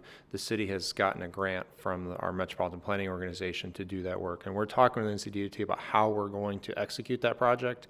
It may be wrapped into the I-40 widening that's starting right now. It may be something that we have to wait until that's done to complete. It may be done by NCDOT. It may be done by the city. At this point, we're not sure, but it is a funded project and the planning is complete. Where is that in relation? That would be from Old Birch to Sunnybrook. So Rock Quarry Road is a 5-lane section in this area, and it's a 5-lane section on the other side of Sunnybrook, I believe, until you get to New Hope. I could be wrong about the edge of that. And in between, there's this 3-lane bottleneck where it crosses 40, and there's, for the most part, no sidewalks there and a lot of traffic during event times, and it's an important thoroughfare other times too. So it would make that a consistent 5-lane with bike and pedestrian facilities throughout. Okay, so if I understood you correctly, DOT would be the one to, if this application were approved, the applicant would have to dedicate half the needed widening. Yeah, the dedication of right-of-way, potentially slope easements and fees in lieu, that is a city approval process.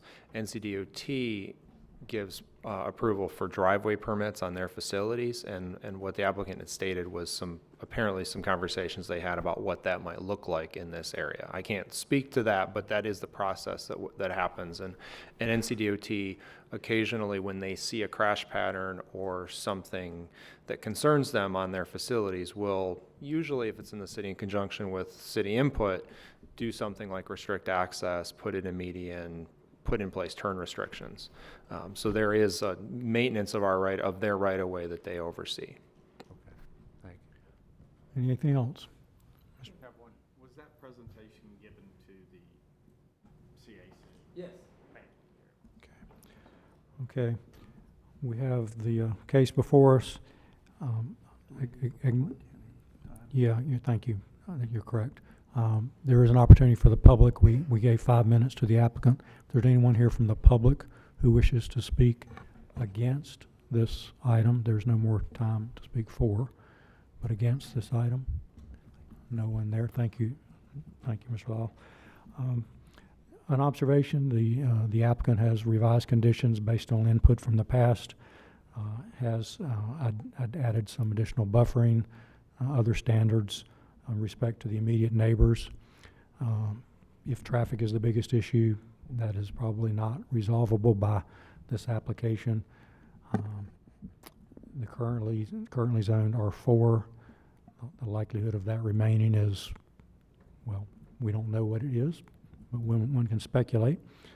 So what's the pleasure of the group? I'd entertain a motion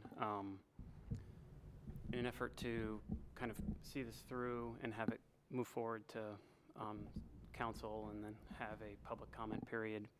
I haven't seen, correct me if I'm wrong, but I haven't actually seen any inbound emails specifically concerning this. And so the fact that the applicant has made a tremendous effort to work with folks, and that it seems like what some of the main concerns are a little bit out of their control, then I do make a motion for approval.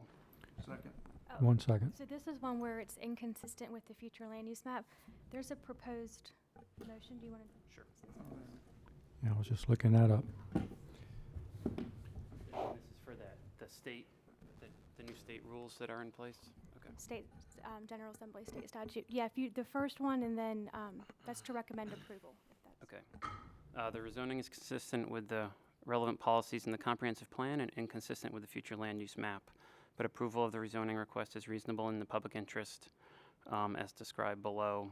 If approved, the future land use map will be amended as to the subject parcel only from moderate density residential to neighborhood mixed use. The changing conditions taken into account in amending the zoning ordinance to meet the development needs of the community as described below. You can say as described in the staff report. Sorry, as described in the staff report. Thanks. Okay, thank you, Ms. Hoffman. Keep us honest. Okay, we have a motion. Do we have a second? Second. A motion and a second. Further discussion?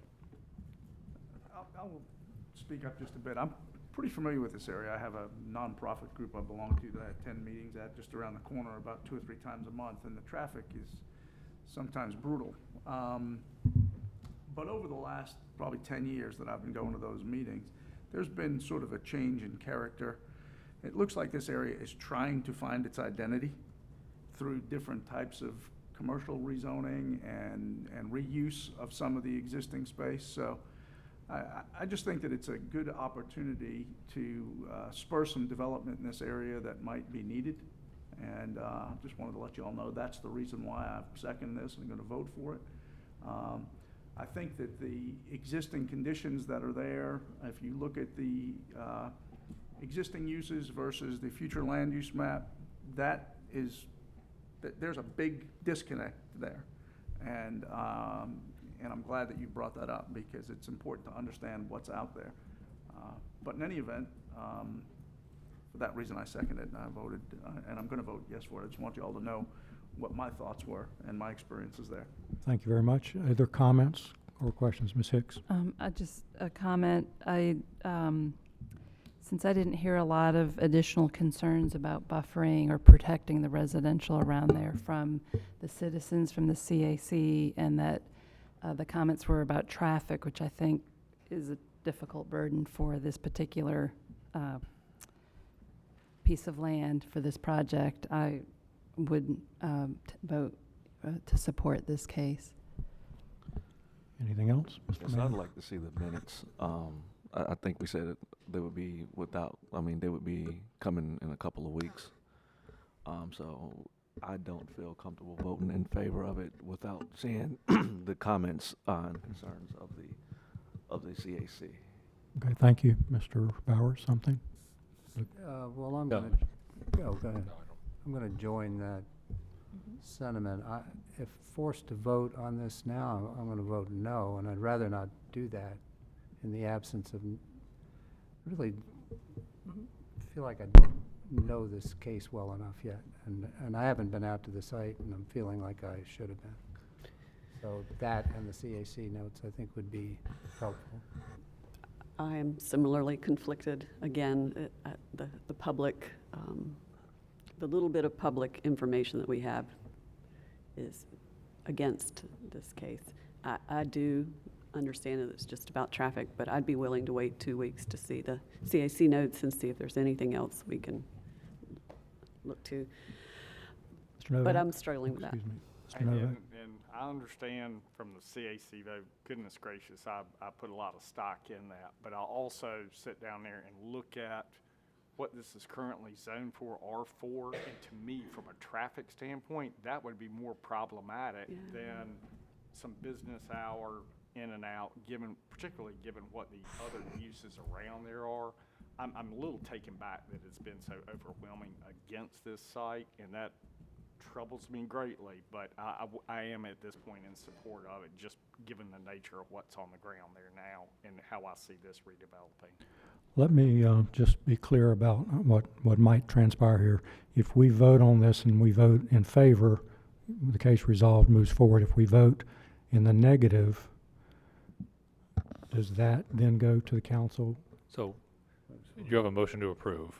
Right. If the motion fails, you would need I another would- motion. thank you. And that motion might be Excellent. a motion to recommend denial and send it to council, Okay. or to hold on to it Right. and wait for the CAC minutes. Thank you. That's what I needed to hear. Thank you for clarifying that. Okay, so we have a motion regarding Z 719 to approve and a second. Any further discussion? All those in favor say aye. Aye. Those opposed say no. No. Okay, we'll have to do a show of hands. Those ayes, raise your hand, please. 1, 2, 3, 4, 5. The noes, raise your hand, please. 1, 2, 3, 4, 5. We have a motion fails. Okay? So I'll make a motion to hold this at the table for 2 weeks. Or Second. We have a motion. excuse Can me. you give us a minute to just verify, Yeah, given see the the summer conversation. meeting schedule, that we're not going to also need to request a time extension? Yeah. That's what yeah. Yeah, just, we'll see. I guess, okay, we're good. We're good, okay. So there's a motion to hold this for 2 weeks. We may or may not have that transcript by then.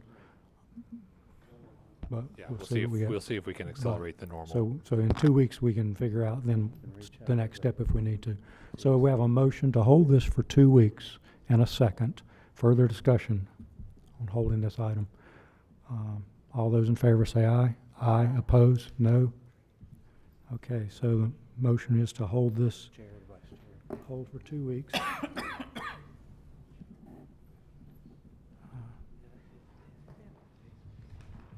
Okay, thank you. Let us now move to TCZ 119 Spring Forest Road. Mr. Holland, good morning.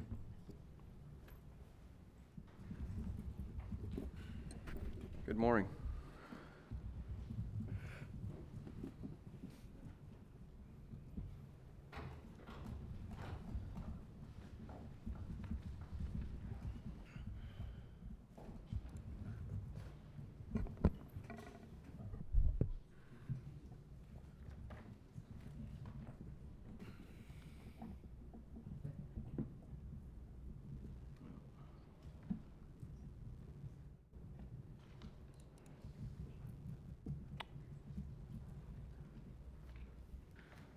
Trying to locate my PowerPoint here.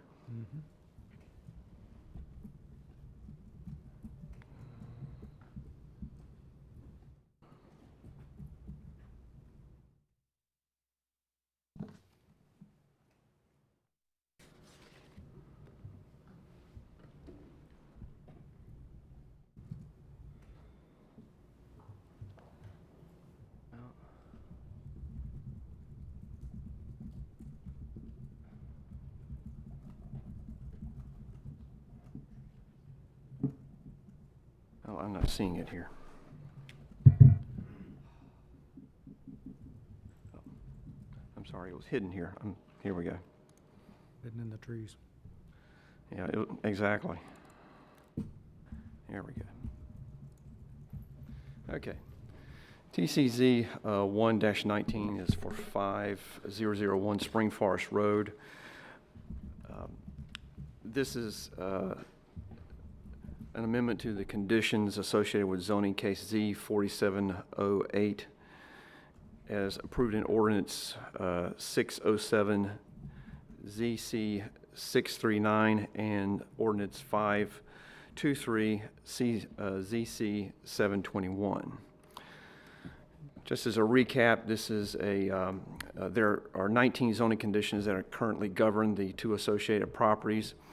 These conditions generally regulate use, lighting, landscaping, density, building materials, buffers, building height, transit amenities, vehicular access, hours of operation, and trip generation amounts. Since our last public hearing of May the 28th, the Commission requested that the applicant revise the conditions to include a tree conservation area in all areas along the property's Old Elizabeth Road frontage and along the common boundary between the property and the adjacent parcels. In your packet in 2B of the conditions, it has been revised to include the tree conservation area provided along Old Elizabeth Road, which will be a minimum of 35 feet in width.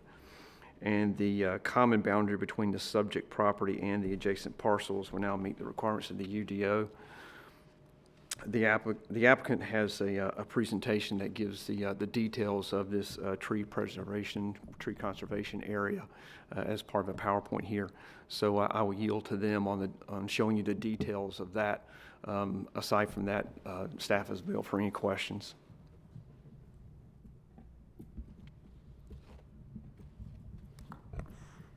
Mr. Chair, do we need to make a motion for them to?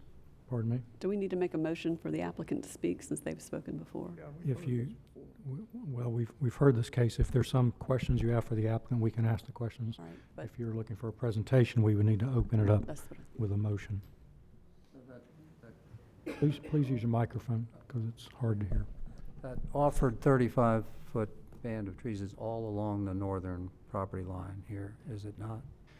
Yeah, the property line to the north and to the west. Right. So I think that's what we were asking for. So, okay. I think we did raise that issue. It's been responded to in a positive way. So I'm not, I mean, if they want to make a presentation, be happy to see it, but maybe unnecessary. We probably don't need a presentation at this point unless there's some new information, which we would have to vote to open it up for that. But since we asked for a resolution of a particular item which has been resolved, I think we can probably resolve this with a motion. I'll make a motion to approve. Second. A motion to approve, Sorry. and we would like to have Just a text the amendment to proper language. whether it's reasonable in the public interest and consistent with the comp plan. No, You no, can just look to the staff report for some of the comp plan policies.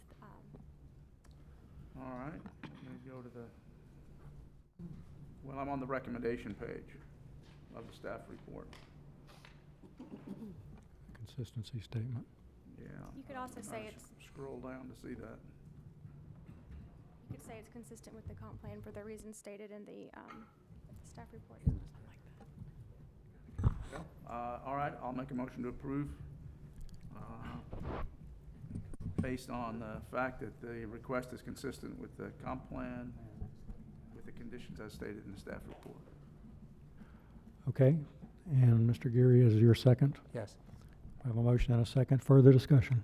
Just wanted to add, I think it's also important, to note that this is adding affordable housing, which is much needed in the city. Thank you. Any further observations, comments, questions? All in favor say aye. Aye. Opposed, no. Okay, thank you very much. Thank you, Mr. Holland. Thank you. Okay, that brings us to new business. The comp plan amendment CP 419, Oak Forest Drive. Mr. Hattingnost. Enough.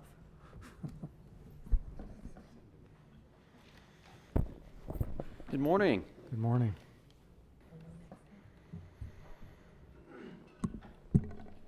This request is CP-4-19 at, that's a different presentation. At Oak Forest, and also would include a proposed extension of Triangletown Boulevard.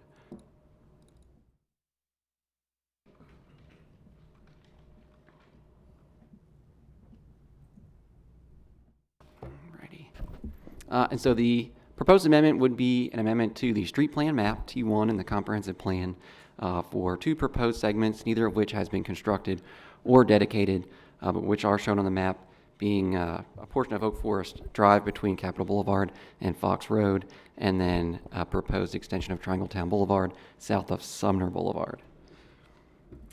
And the amendment also includes a proposed addition to the street plan map connecting Sumner Boulevard with the proposed extension of Oak Forest Drive, but slightly to the west of where the proposed Triangletown Boulevard extension would go.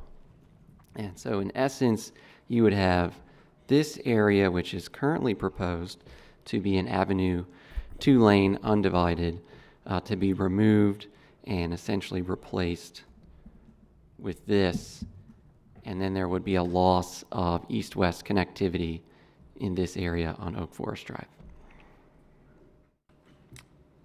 So this is the current street plan map. So you can see all of those streets proposed are proposed to be avenue, 2-lane, undivided. That's that purple shading, purple line without the white band in the middle. So this site is currently undeveloped south of Triangletown Center, west of Capitol Boulevard. Excuse me. And so there is a pending subdivision on the west side of this line. So this area has a pending subdivision plan. And there's also some interest in developing this site as well to continue the first phase of that apartment development. And then you can see in the center is a Duke Energy power line easement. Those are high voltage power lines. That's a 230 kilovolt power line, and that also leads to this transformer station here. And I'll talk about that more in a moment. So the zoning here is commercial mixed use with urban limited frontage, 5-story height. There are some zoning conditions. Future land use map, community mixed use. The proposed development on the west side of the power line easement is a multifamily development. So going back to the aerial, there are 3 towers on that high voltage power line in this site.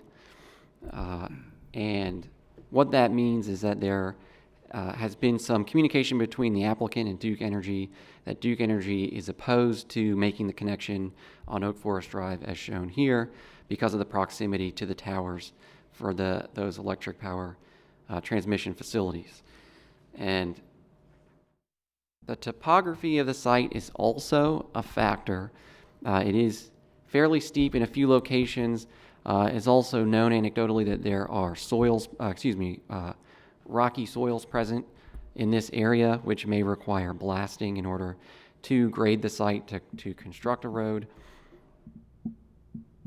So when you combine all those things together, the high voltage power line, the topography, and then the street plan map, what you end up with is that you have the 2 towers that I pointed out before, which, according to Duke Energy policy, have radii around them where grading activities are limited and blasting is restricted.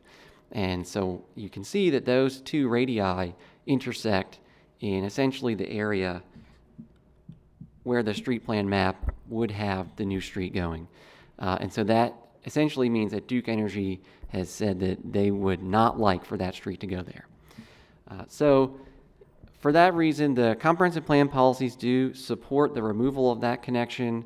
Duke Energy has also stated that the north-south connection of Triangletown Boulevard is also too close to the power transmission lines.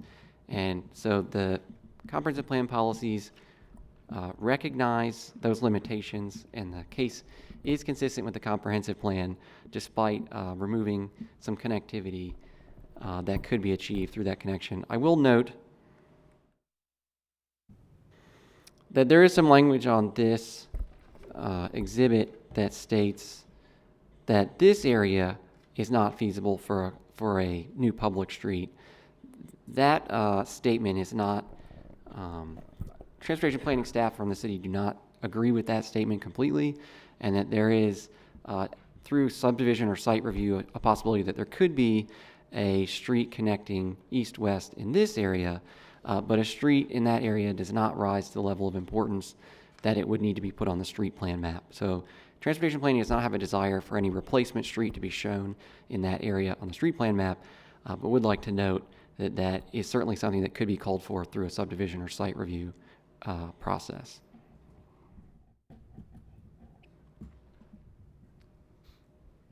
One other thing about the application is that there is a small dead end shown here. Generally, the street plan map does not show dead ends. It is intended to show a continuous network of streets, and so staff would support the removal of that dead end from the amendment.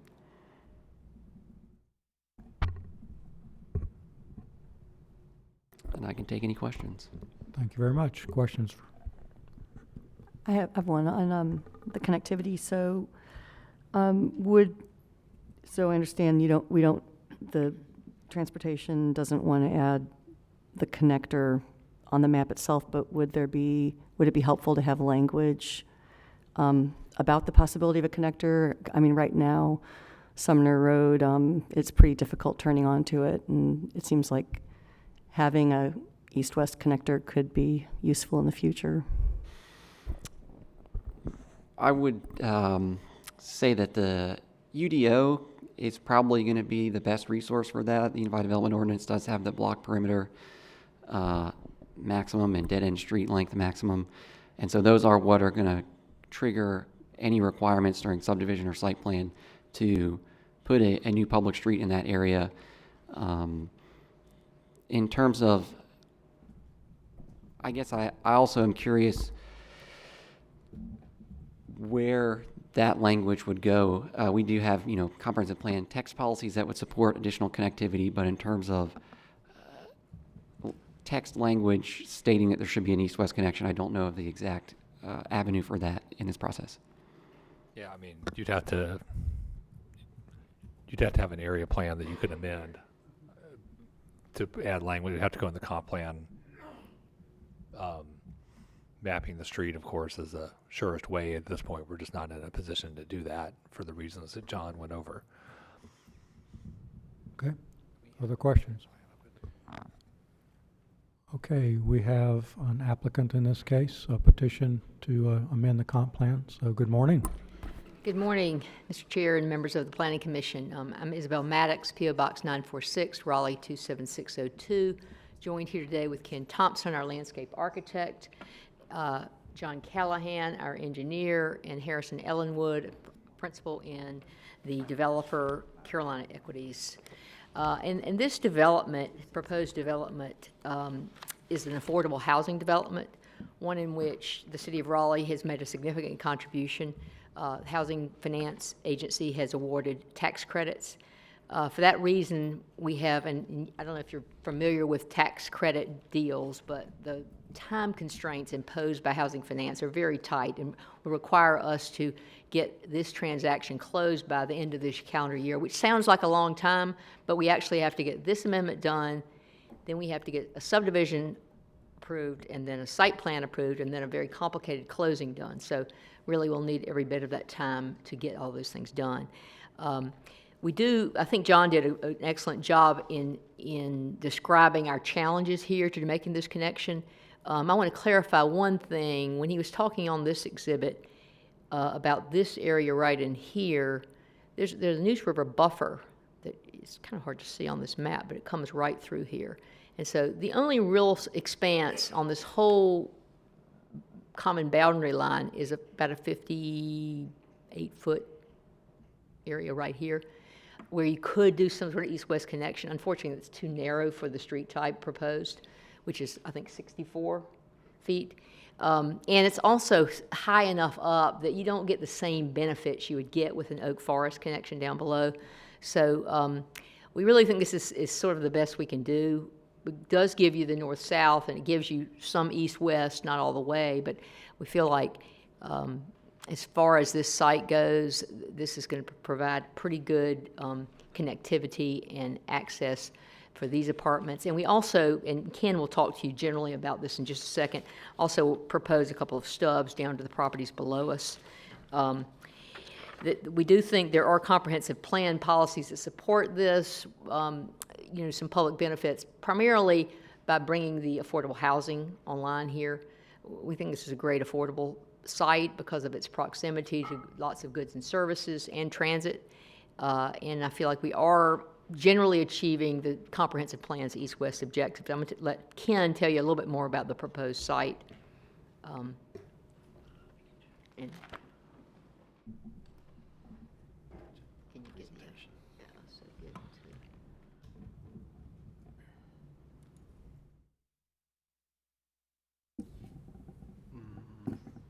You see it?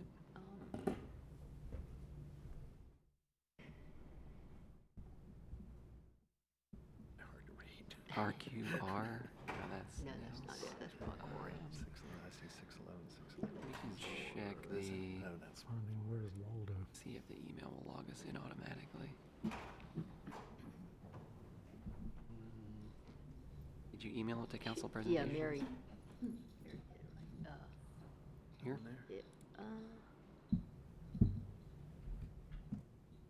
Yeah. Looks like it was too large. That was me when it was coming to my phone.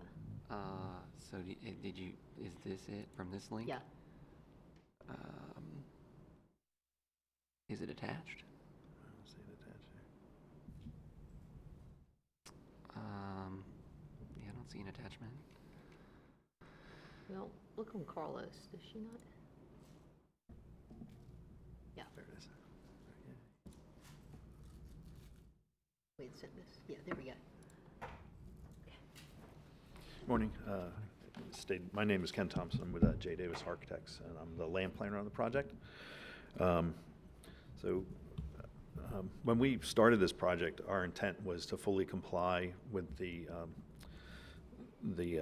map plan, and so we had put that on our initial submittal for subdivision, worked out a site plan that worked with that. Made us, in our first round of comments, transportation. Can you raise the mic just a bit, Sorry. please?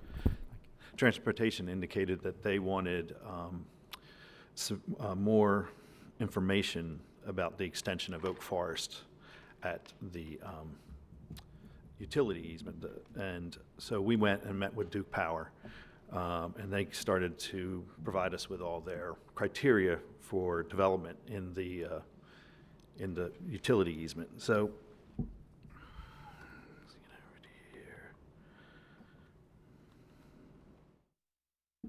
So we had brought a road that kind of came right through here and then popped up there. And then they, as you had seen on the previous, on here, these are the red zone, the no-go zones that they indicated, and up in this area. So we looked at the alternatives of coming through, well, kind of both through in here. There's an existing stormwater device over here. Again, there's a Neuse River riparian buffer comes up through here that we have to record with our development. And then in this area, one of the criteria that Duke Power has is that your maximum grading could be 4:1. So as we brought the road through here and tried to get it as close as we could to this, we ended up chasing grade all the way to the riparian buffer, and were unable to catch up. They would not allow us to put a retaining wall in there to accommodate it. So that's why we've entered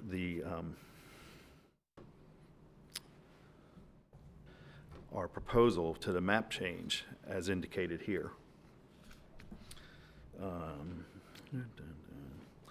I'd like to say, this is actually not a dead end. What we've provided there is a cul-de-sac, and we extended the right-of-way to the Wake County School District property in case any time in the future they would be able to connect to that during their redevelopment.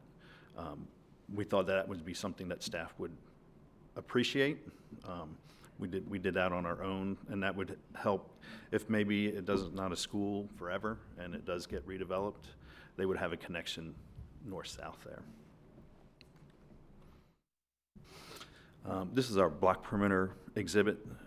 So as we indicated, we provided a north-south connection there, but we also provided one here that would connect in the future to Greens Dairy Road should this tract ever redevelop. That was a request of staff, and we did follow that. There's also an existing greenway easement underneath the power line as well.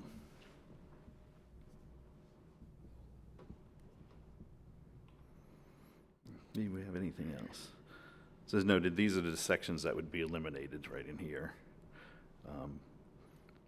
There is a site plan that's following us on the Fox tract. I don't think they made their formal submittal yet. But all their traffic and such is going to be through Triangle Oaks Drive. No, there's no greenway there yet.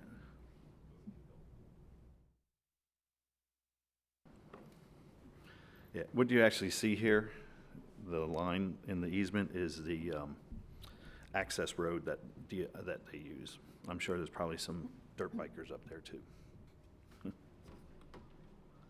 So you can see our topo, especially in this area where we're getting towards that buffer. It's fairly steep, and trying to get a road in there and try to catch up to that topography was our challenge, and prevented the road from going through there. There is a lot of rock, coincidentally, right in here. Even though this graphic shows a 75-foot on the towers, it's also 75 foot on the wire itself.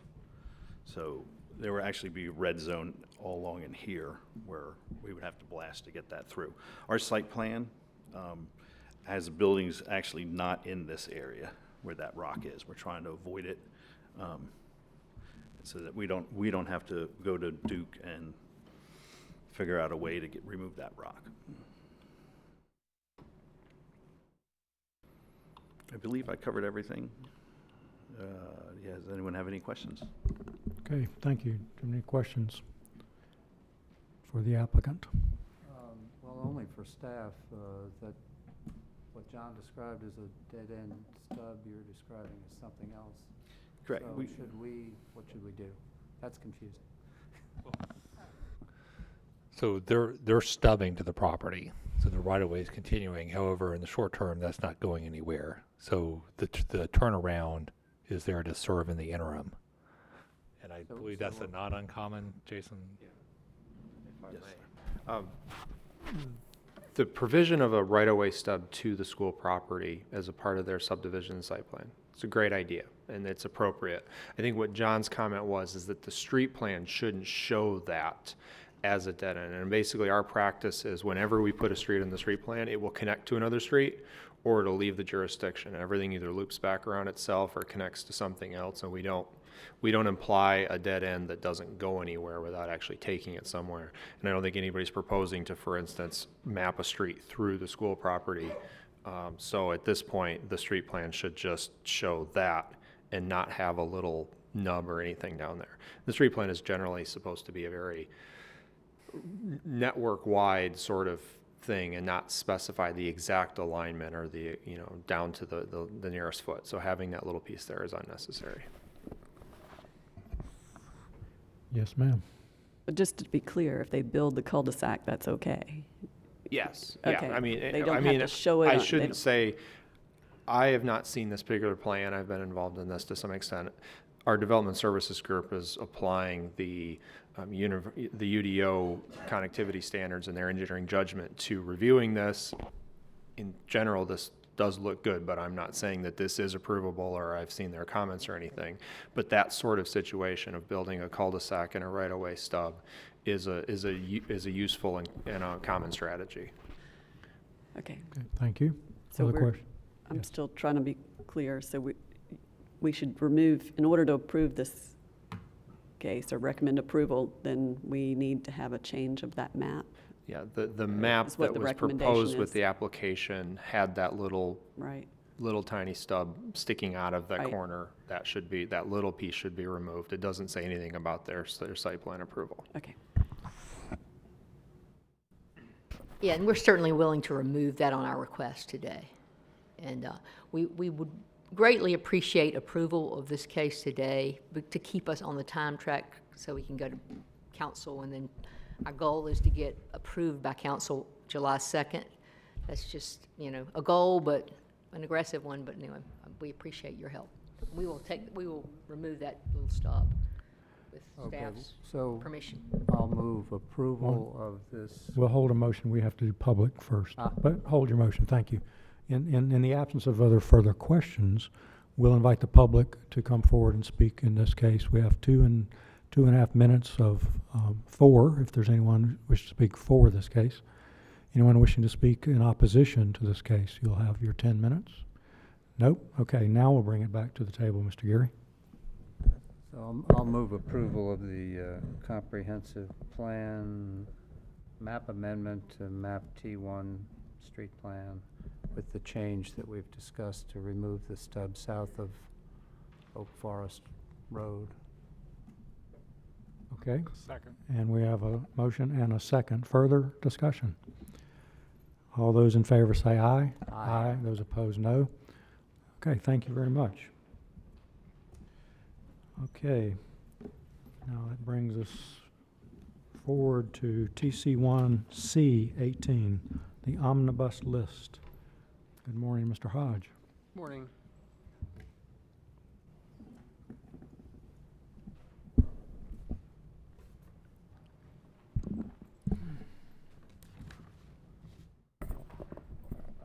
So this text change is part of the omnibus group of text changes that went to Growth and Natural Resources starting last fall and continued through this spring. And this, I think, is the third of those, if I'm not mistaken, that have now come here. They've been put in various bundles based on topics including use, regulation, process, and then just sort of a general catch-all of clarifications to typos and formatting issues. This text change addresses 6 or 7 areas. The first is requiring residential generators to respect the setbacks that are applicable in the various zoning districts that apply to principal structures. So for instance, in an R10, if someone wanted to have a residential permanently installed generator, it would have to respect a 5-foot side yard setback as opposed to the 3.5-foot setback that other mechanical equipment would have to adhere to. So it's requiring a more generous setback, generally speaking, for that type of equipment as opposed to other mechanical equipment. It also allows A-frame signs to be located in the right-of-way through a minor encroachment approval. It sort of restores the process, the pre-UDO process for variances and appeals associated with stormwater and erosion and sedimentary controls. So these are now located in 4 different sections of the UDO. 9.2, stormwater management; 9.3, flood-prone area regulations; 9.4, erosion and sedimentation controls; and 9.5, dealing with watershed protection areas. And so again, that would move any variances or appeals of administrative decisions associated with those sections of the code, remove them from the Board of Adjustment review and send those directly to City Council, still through a quasi-judicial evidentiary process. It also requires site posting and publish notice for non-single unit living subdivisions in the Metro Park Overlay District, as well as subdivisions of properties in any historic overlay district, both general and street side. Those processes already go to the council. Just in terms of the notifications associated with those, making those consistent with other quasi-judicial evidentiary hearings in terms of notice, both mailed and posted, as well as published. Also streamlines the number of Mylars to be submitted for a recorded plat with the city to be consistent with whatever the requirement is at the time for Wake County Register of Deeds. Currently, our code says you have to submit 3, however, the Wake County Register of Deeds only requires 2, so that would be dropping this requirement down. I don't have a slide for it, but the one other item in this bundle of text changes is changing the timing associated with a comp plan amendment. Currently, the code says the planning director is to deliver a report at the next planning commission meeting. Giving the timing associated with that, that's not always possible. And so this would give the director 45 days from the receipt of a completed application to present it to the planning commission rather than the next following planning commission following submittal of an application. That concludes my presentation, unless you have any questions of me at this time. Thank you very much. Questions for Mr. Hodge? So, a lot of cleanup language here. Well, in the absence of any, what is a Metro Park overlay? So that's an area around Umstead Park. It's a general category. It could be applied to other metro parks were we to have other parks meeting that designation. But essentially it limits height of development and requires additional tree conservation, as well as certain restrictions within an area near Umstead Park and closer to the airport. Other questions? I see no I see no members of the public, but anyone who's maybe lying down in their chair who wishes to speak to this item, we'll invite you forward. Seeing no one, I do not make light of that, just acknowledging the reality there's no one out there. So back to the table. Make a motion to approve. Second.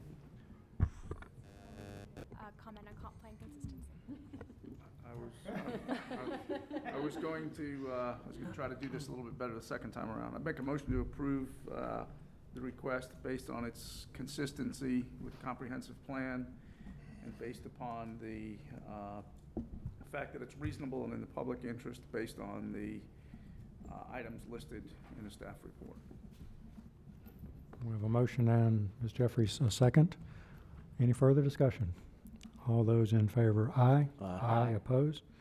Okay, great. Thank you very much. Okay, and we took care of Z 1319 earlier. This brings us to approval of the minutes from the Committee of the Whole meeting from 5/23. So on the minutes for the 23rd, I didn't see Mr. Tomasulo listed as either present or excused.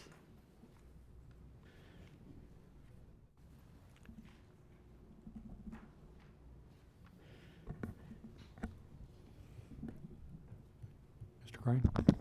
We can check the record and modify the minutes to reflect if he was there or not. Thank you. Okay, thank you. Anything else? Okay, so I recommend approval of the minutes with the addition of placing Mr. Tomasulo in one category or the other. a motion, do we have a second? Second. Motion and a second. Further discussion? All in favor, aye. Aye. Opposed? Okay, how about the Planning Commission meeting minutes from 5/28? There was just one misspelling of my name without an S, Jeffrey instead of Jeffries. Thank God. Your word correction hates me. We appreciate your thorough reading of these documents, public documents. So, was that a motion? I make a motion to approve with the change of my name to Jeffries. Second. A motion and a second. Further discussion? All in favor, aye. Aye. Opposed? Okay.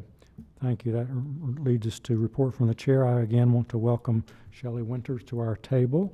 Would you please tell us a little bit about yourself? Well, hello, my name is Shelley Winters. I am a proud sixth-generation Raleighite. My family has served the city of Raleigh in various capacities, led the city of Raleigh in various capacities, and I'm honored to be here with you and to step into that tradition. And I'm also the immediate past chair of the Raleigh Citizens Advisory Council, where I've served for 18 months, and the immediate past chair of the Atlantic Citizens Advisory Council for 4 years. So I hope to bring that knowledge base, it seems that you are also very sensitive to, bring that to this board as well. So I'm excited to be here. Well, welcome. We're delighted, and thank you for bringing your history and your experience. Both are welcome. I do not have any other items from myself. So how about from the members? I am not going to be present at June 18th for text change committee meeting. I'll be out of town that week. Okay. So we do have Cottage Court that day. And is Mr. Tomasulo gone for the day? I'm not going to be available then. All right, so we're not going to be able to have text change committee because we will not have quorum. So We don't have a time issue on that item to be sensitive to, do we? Since it's in text change? We can double check to see where you are from a timing standpoint, and if an extension is needed, we can bring that to your next planning commission meeting. Great, yeah, thanks, just check that out. Any other members, any reports? Nope. Okay, from the planning director, Mr. Bowers. So from the last council meeting, there were 5 items that were approved: Z119 Holly Lane and Mid Lakes Drive, Z519 Glenwood Avenue, Z919 Samuel Street, TC1B18 the omnibus text change for use-related clarifications, and TC319 development fee schedule. CP2A19, the comprehensive planning amendment, was approved with revisions to remove reference to the Durham Orange Light Rail and to add Parkway designation in the Falls North area on the growth framework map. So the first of the comp plan amendments has been approved at the public hearing. Right. TC219 design adjustments was scheduled for public hearing on June 18th. So that'll be heard at a daytime public hearing at that time. CP2C 19-2030 Comprehensive Plan Update, the second of your report outs, covering the chapters most relevant to economic prosperity and equity and expanding housing choice, was scheduled for public hearing on July 2nd. TCZ 219 Durley Road was deferred for 2 weeks to hear from the CAC in Northwest, where it had not heretofore been presented. And the public hearing for Z3618 West Martin Street was held open to the June 18th meeting, and the item referred to Growth and Natural Resources Committee. Okay, great, thank you. Questions for Ken? Okay, regarding future meetings, normally text change would meet next week. Doesn't look like we'll have a quorum, so that group will not meet. The other committees are not meeting this month that I'm aware of. We do have the committee of the whole meeting in 2 weeks, which would be June 27th. There is 4 p.m., right? 4 p.m. Yes, there will be business to attend to, and we are scheduled for one more special meeting, which we'll get. Do you have that date? I don't recall it. On the 19th, so 19th. next Wednesday. Right. Thank you very much. So next Wednesday, and that's a 4 o'clock as well. I believe that's correct, yes. Okay, we'll double check that and be sure everyone knows about that. And please let us know your status to be sure we have a quorum for that. And then the 25th, regular meeting, 27th, last meeting. We will not meet again until, I think, August 13th. So it will be a break period, so be sure all aware of that. So is there any other business to come before us? I should have mentioned, I went to the bus rapid transit planning kickoff that was conducted by staff last week. Yes, Thursday. And Jason Harden Yes. did a terrific job. Thank you. So compliment him.